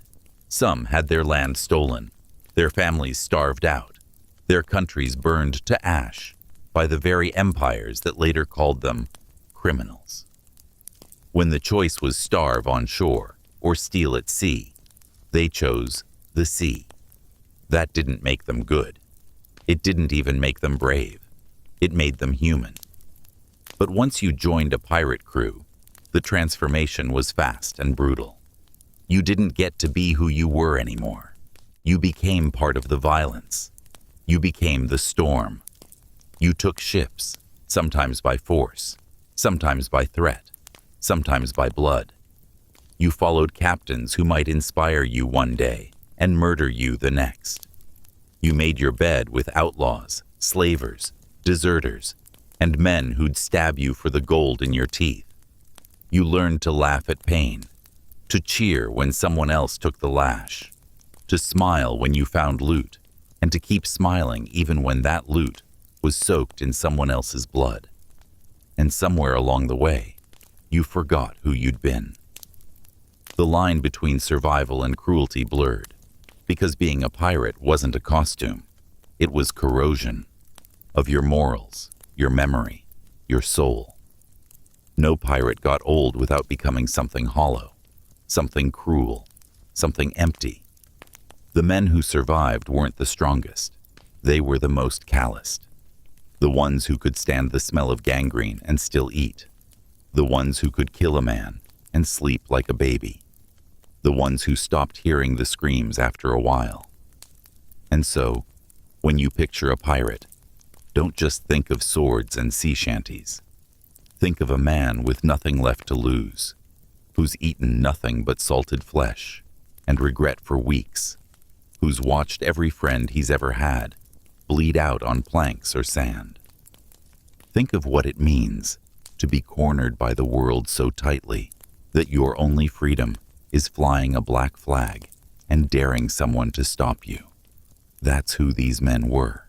Not legends, not monsters, just broken people in a floating prison with no door but death. And if that's freedom, then it's the kind that comes with chains you never see until they drag you under. There's a part of every pirate's mind that never leaves the sea, even long after they're gone. The way it churns and moans beneath your feet, the sound of wood creaking like it's groaning under some unspeakable weight, the wind always whispering something you can't quite hear but feel in your bones. You don't just sail the sea, you become part of it. And the sea doesn't forget what you've done. Maybe that's why so many pirates went mad. Not all at once, not with a scream or a sudden plunge into the waves. It was slower, stranger. The mind unraveled like an old rope, one frayed thought at a time. You started talking to things that weren't there. First a rat, then a knot in the hull, then the ocean itself. Some swore they heard voices beneath the waves. Some thought they saw faces in the spray. They'd stare over the edge of the ship for hours, lips moving, eyes glassy, like something out there was calling to them by name. A few jumped, more than a few actually, not in a frenzy, just stepped over the railing, quiet, peaceful, like they were going home. Others stayed and cracked from the inside out. One man refused to sleep unless someone stood watch beside him, claimed the sea would crawl into his ears at night and whisper the names of every man he'd killed. Another carved strange symbols into the masts, muttering about a storm that hadn't come yet. No one dared erase them, not because they believed him, because they didn't want to take chances. The madness didn't always look like madness. Sometimes it was just silence. A man who used to sing sea shanties now stared into the sky all day. Another who joked through every brawl now twitched when someone said his name. The ocean took something from you every time you looked at it. Your joy, your fear, your sense of being solid. The vastness chipped away at your brain like salt on steel.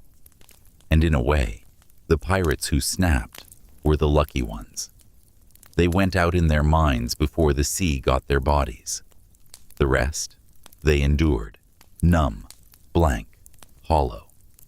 They kept working, kept stabbing, kept drinking, but nothing was behind their eyes. Just a flickering memory of who they used to be before the waves got too loud. You see, the sea isn't just water, it's weight. It presses on your mind, your chest, your memories. And pirates, for all their violence and bravado, were just men who stood in front of that weight too long. They weren't fearless, they were broken, and the sea loves the broken. It doesn't drown them right away. It waits, it whispers, it watches, until one day, a pirate stops blinking, stops eating, stops speaking, and all that's left is a husk in boots, waiting for a reason to fall overboard and join the voices that never stop calling from beneath the waves. If the sea didn't kill you and your crew didn't gut you, you still had to face the final enemy that no pirate could outrun. Hunger. Not the kind you feel when you skip lunch. Real hunger. The kind that turns your stomach into a fist and makes your mind start tearing itself apart for answers that don't exist. Out at sea, food was always scarce. You couldn't grow anything. You couldn't hunt. You couldn't fish forever because sometimes the fish just disappeared. Storms ruined supplies. Rats chewed through sacks of grain. Salt meat turned green. Biscuit barrels turned into crawling nightmares. And still, the crew had to eat. So they did. Whatever they could. A pirate's diet, even at its best, was misery on a plate. Dry biscuits harder than wood.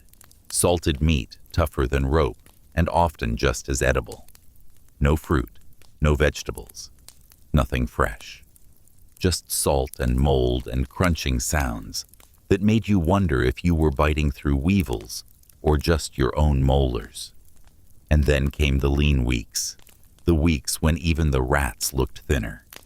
Meals were portions, meaning one piece of meat the size of your thumb and a biscuit you had to hammer apart just to chew. Men stopped eating all at once and started hiding food. Fights broke out over crumbs. Someone always got accused of hoarding. Someone else got caught chewing something too fast. Trust, already a rare currency, disappeared completely. You'd see men counting the beans in their bowls like they were gold coins. You'd see the same bowl passed down the line 3 times because nobody could remember if there was anything left in it. And if someone died during that stretch, well, he wasn't using his rations anymore. There are rumors, always rumors, that a body, if you strip it down and roast it right, might keep a man alive another day. No one admits it. But sometimes, after a death, the smell of meat would drift from below deck. Thick, sweet, wrong. No one asked questions. You just ate slower for a few days, and you looked at your crewmates differently. You started sizing them up, not as threats, but as reserves. Hunger changed the way a man thought. It peeled away decency like skin. One pirate cut open his own thumb and drank the blood, swearing it would keep him from collapsing. Another boiled his boot leather, chewed it for hours, then vomited it up and started again. You lost weight, then you lost hair, then you lost pieces of your sanity. Hunger wasn't a pain, it was a voice. It whispered to you, loudest at night. It told you what to do, who to blame, who to eat. The sea took many things from pirates, but hunger was what hollowed them out, what left them shambling along the deck like ghosts in skin, snarling at shadows and biting their nails down to bone. Not because they were mad, but because they were starving, and there was nothing left to lose. There's something uniquely cruel about thirst. Hunger, at least, lets you fantasize about bread, meat, anything hot and real. But thirst doesn't allow fantasy. It just hurts. Sharp, immediate, and endless. And on a pirate ship, surrounded by nothing but water, it was an irony that mocked you every second of the day. You could die of thirst while the sea stretched out endlessly around you, and many did. Fresh water was always in short supply. You couldn't drink seawater. It would kill you faster than dehydration.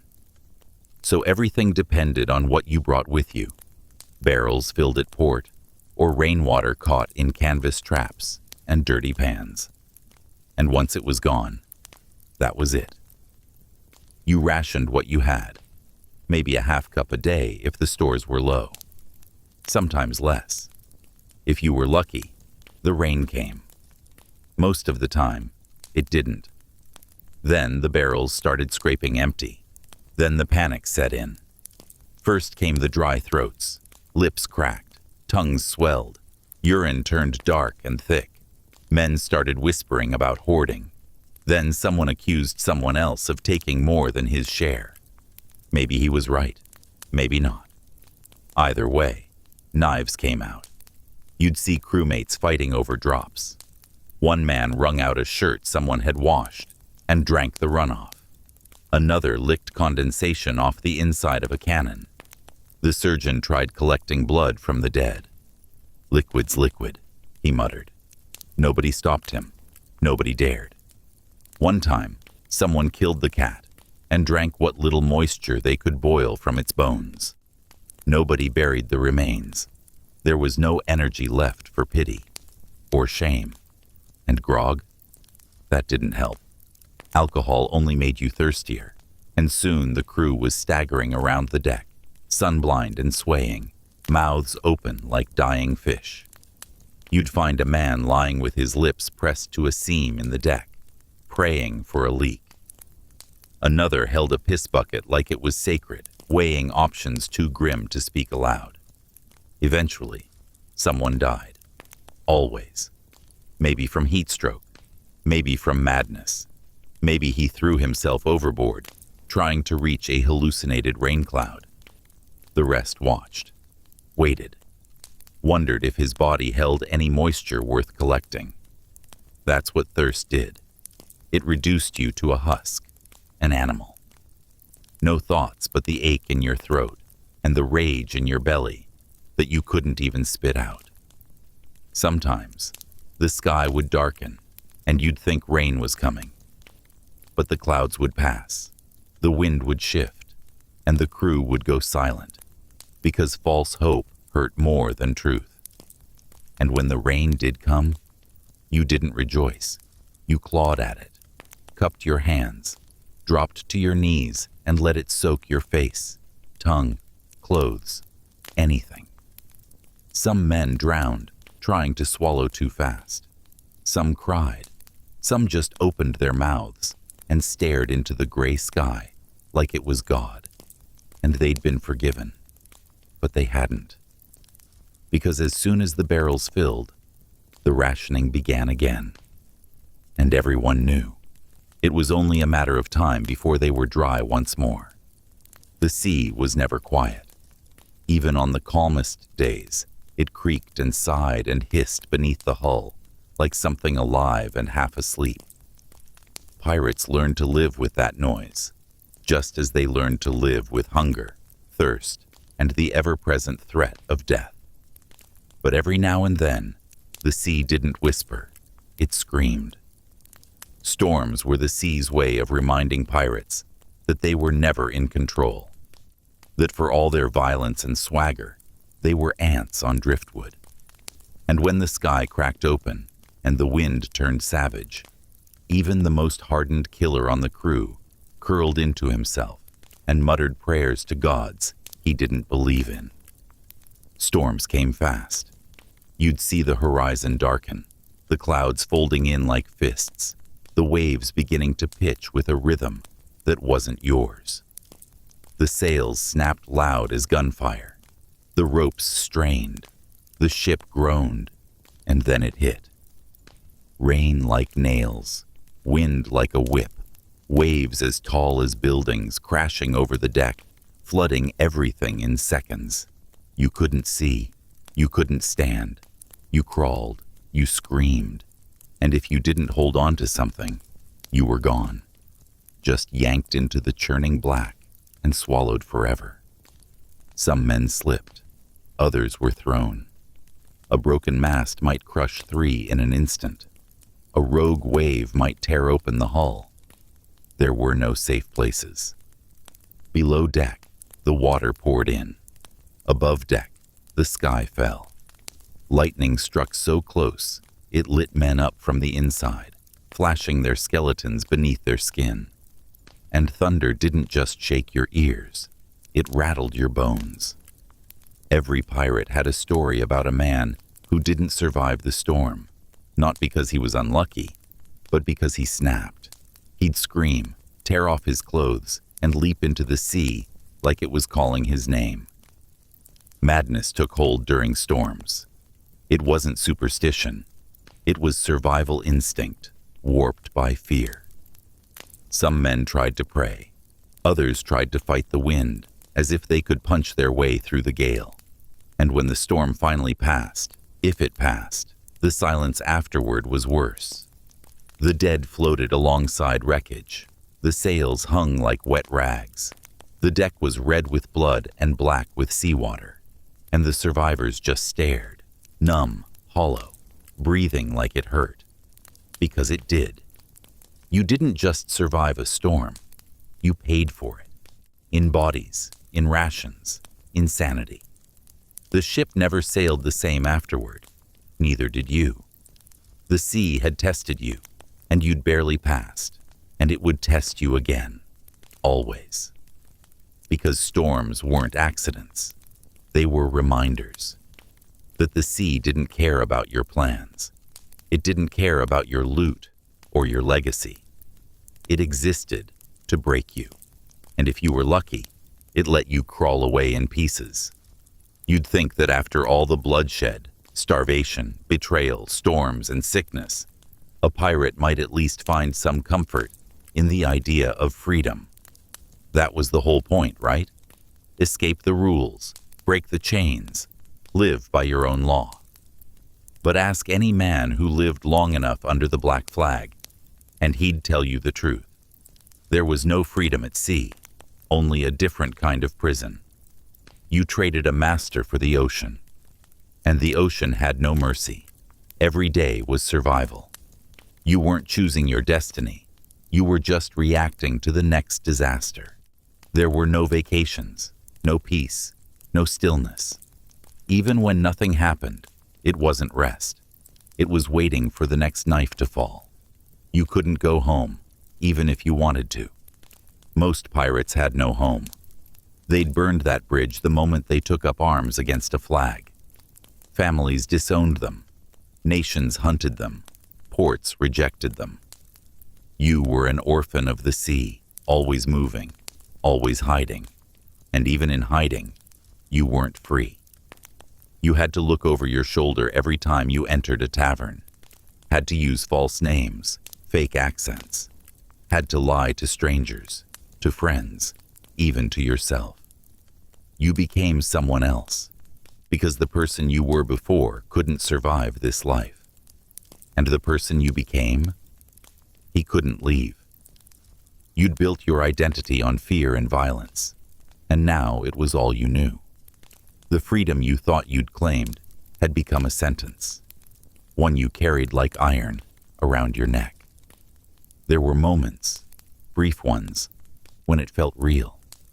When the wind was just right, the sails full, and the stars stretched endlessly above you. In those moments, you almost believed it, that the world was yours, that the ship was your kingdom, that no man could touch you. But the moments passed. The wind changed, the ship leaked, A crewmate coughed blood. A Navy vessel appeared on the horizon. And you remembered. Freedom was fragile. It only lasted as long as your luck. And luck always ran out. The black flag you flew wasn't a symbol of liberty. It was a warning. To others, sure. But mostly to yourself. A reminder that you'd chosen a life where every day was a gamble, and the house always won in the end. No land to return to. No legacy to leave. Just salt in your wounds and ghosts in your wake. So if you ever catch yourself daydreaming about the pirate's life, romanticizing the rebellion, the adventure, the freedom, pause for a moment. Picture yourself on a rotting deck, stomach empty, throat dry, body infected, soul tired, and the only thing ahead is more water. That's what freedom looked like to a pirate. Not glory, not gold, just the endless sea and the knowledge that no one would mourn you when it finally dragged you under. There's a lie buried deep in every pirate story. The lie that piracy was a choice. That men took to the sea with fire in their hearts and gold in their eyes, thumbing their noses at kings and laws. But the truth was far uglier. Most pirates didn't choose this life. They were driven to it, dragged into it, or tricked into thinking it was better than starving on dry land. Some were sailors whose wages were never paid. Others were kidnapped, pressed into service during raids, or fled punishments worse than death. Men who had nothing. Men who were nothing. When the world has stripped you bare, family gone, reputation destroyed, future erased, piracy doesn't feel like rebellion. It feels like survival, like the last rotten plank floating in a storm. You didn't join a pirate crew to get rich. You joined to not die. But the moment you signed on, you stepped into a machine built to chew you up. There was no exit. You couldn't resign, couldn't retire. If you ran, they'd hunt you down. If you stayed, you'd rot beside the rest. It was slavery with better lies. The brotherhood you were promised was a knife fight disguised as camaraderie. The freedom was a leash with salt water on the end of it. And the worst part? You started to believe it was normal. That waking up with blood on your boots and bile in your throat was just life now. That a good day meant nobody died. That a hot meal, even one full of worms, was a reason to be grateful. You started measuring time in shipwrecks and scars, counting friends by the ones you hadn't buried yet. And every time you saw land, part of you wondered if you could slip away, start over, be someone new. But deep down, you knew you were too far gone. The stench clung to you. The sea marked you. People could see it in your eyes, that emptiness, that edge. You couldn't go back. There was no before, only after, only this. So you stayed, and eventually you stopped wondering what could have been. You let the sea finish what the world had started. The pirate's life wasn't a story. It wasn't a game. It was a slow erosion of everything that made you human. Until one day, someone said your name, and you didn't even recognize it. You were just another body in the storm, another cursed soul chasing the horizon, too ashamed to turn back, too broken to go forward, and too damned to die with anything but salt in your mouth and silence in your wake. In the end, everything a pirate had, every piece of loot, every stolen trinket, every ragged scrap of dignity, meant nothing if he lost the thing he needed most, his ship. The ship wasn't just a vessel. It was everything. It was your shelter, your weapon, your prison, your home. You lived on it, bled on it, burned on it, slept inside its belly like Jonah, hoping the sea wouldn't notice you long enough to spit you out in one piece. And when a pirate lost his ship, through mutiny, fire, storm, or navy, It was like having the skin ripped off your soul. You weren't just stranded, you were erased. Without a ship, you weren't a pirate. You were a criminal with nowhere to go. A vagabond with too many scars and not enough lies. You couldn't walk into a town without getting a noose around your neck. You couldn't find new work without lying through broken teeth. Your body stank of tar and powder, and your hands looked like they'd been carved out of driftwood. The ship was the only place you belonged, and once it was gone, you were adrift in every sense. Some pirates tried to join new crews. It never went well. No one trusted a man who'd already lost one captain, or been one. You were either a traitor, a coward, or a curse. None of those made good crewmates. Others tried to live ashore, hide, disappear, maybe run a tavern, maybe mend nets, maybe pretend they hadn't once slit throats for copper. But it didn't stick. The land was too quiet, too slow, too full of faces that didn't flinch when you reached for your belt. A few just gave up, sat in alleyways with nothing but their shadow and a bottle, mumbling sea shanties to rats and passers-by who quickened their steps. Some tried to steal a new ship, a desperate gamble. Most got caught or killed. One made it and sailed 3 days before running aground and being executed by the same navy that had chased him 5 years earlier. He was hanged barefoot in a stolen coat, with barnacles still clinging to his back. The truth was brutal. Once you lost your ship, you lost your identity. You were no longer feared. You were no longer free. You were no longer anything. Just one more ghost of a man the sea had half devoured and then spat out because it got bored. Pirates weren't built to last. Their ships were held together by rot and rope, their lives by paranoia and pain. And when that last plank broke, when the sails tore, the mast snapped, the water flooded in, they didn't go down fighting. They went down knowing it was only a matter of time. The ship wasn't just where they lived. It was the last thing they had that made the misery worth tolerating. And when it was gone, all that was left was a man without a flag, without a name, staring out at an ocean that didn't miss him, because it never missed anyone. When a pirate finally met his end, be it in battle, beneath the waves, at the gallows, or coughing blood in a moldy hammock, it wasn't met with glory. It was met with indifference. No songs were sung, no flags were lowered, no one etched his name into stone. He just stopped. A silence where noise used to be. A gap in the crew that filled itself faster than anyone cared to admit. That was the truth of a pirate's death. It didn't matter. Not really. The sea had a way of swallowing everything. Bodies, names, legacies, entire ships, and spitting out nothing in return. Most pirates weren't remembered, and if they were, it was never as they really were.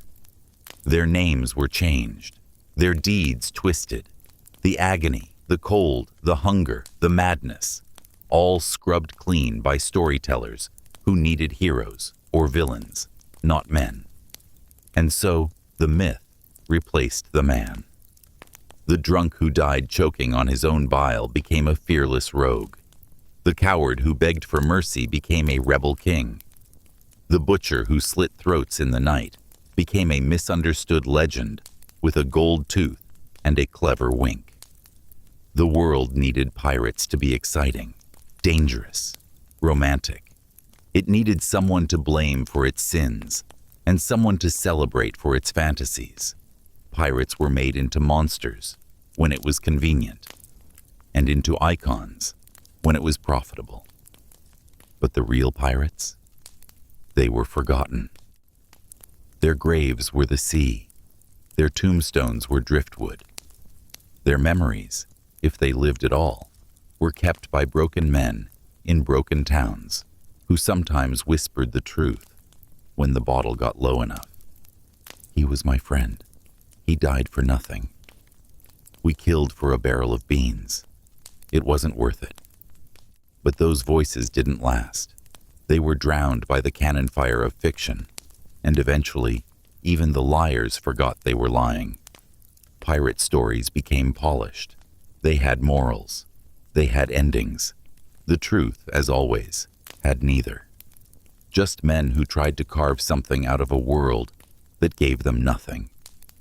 And when they failed, as they always did, the world pretended it was their fault, that they chose this, that they deserved what they got. But if you scrape away the fantasy, what's left is simple. A man, cold, tired, sick, hungry, angry, and alone. A man who bled for coins he never spent, who killed for captains who forgot his name, who sailed for a freedom that never came. That was the pirate's end, not buried treasure, not a final duel, just silence, salt, and a sky that never looked down. Some say the pirate life was a rebellion, a wild, desperate roar against a world that tried to crush men under boots and taxes and chains. And for a moment, maybe that was true.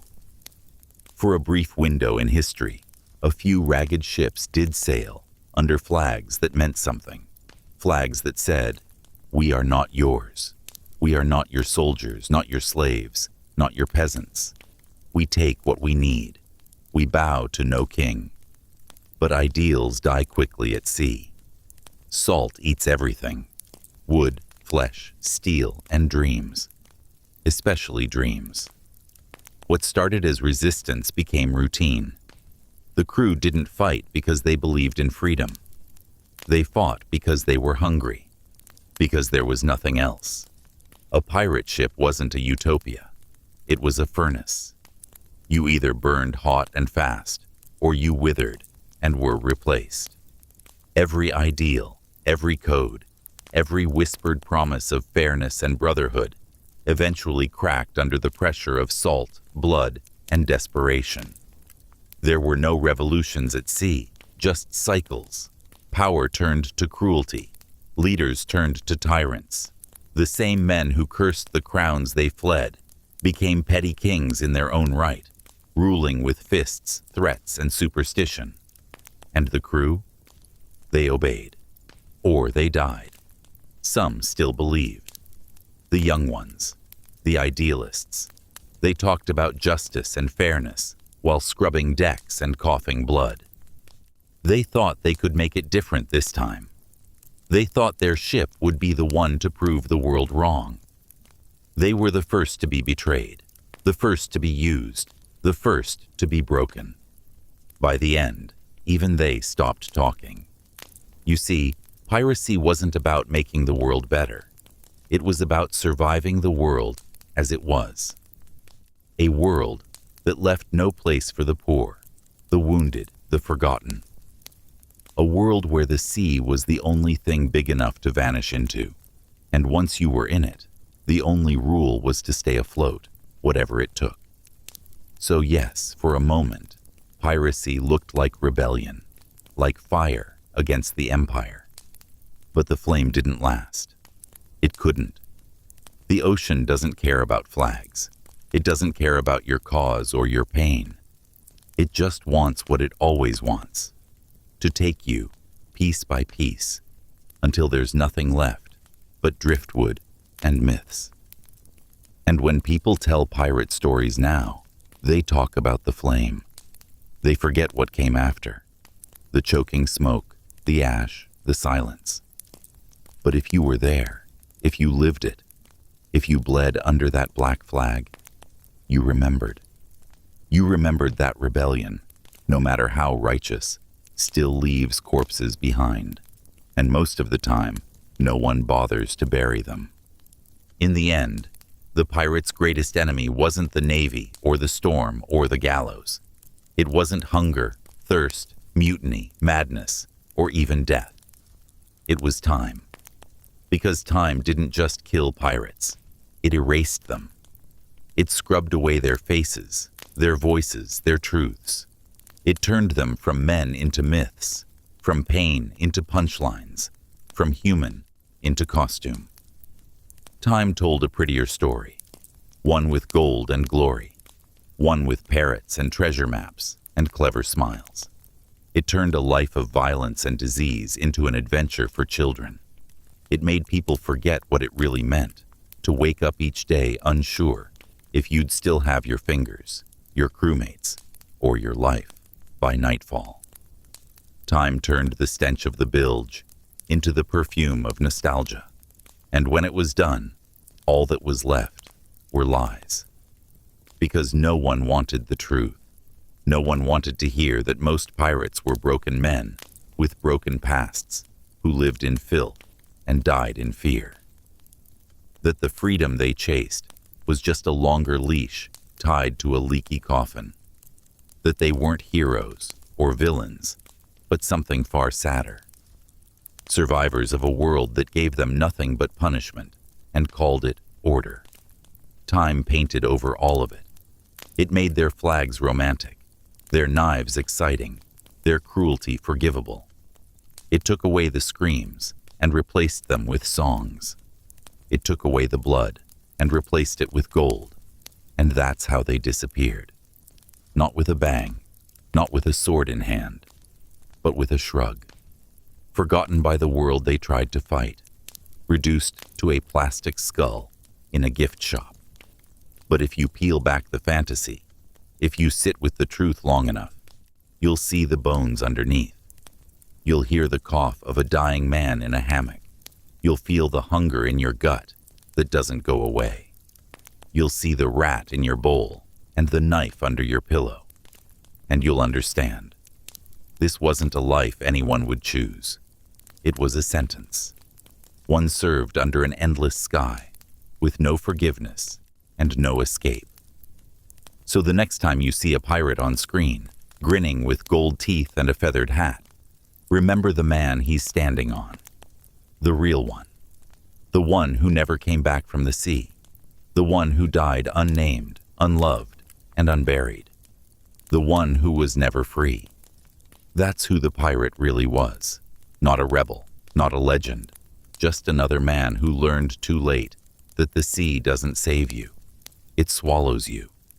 Quietly, completely, and forever.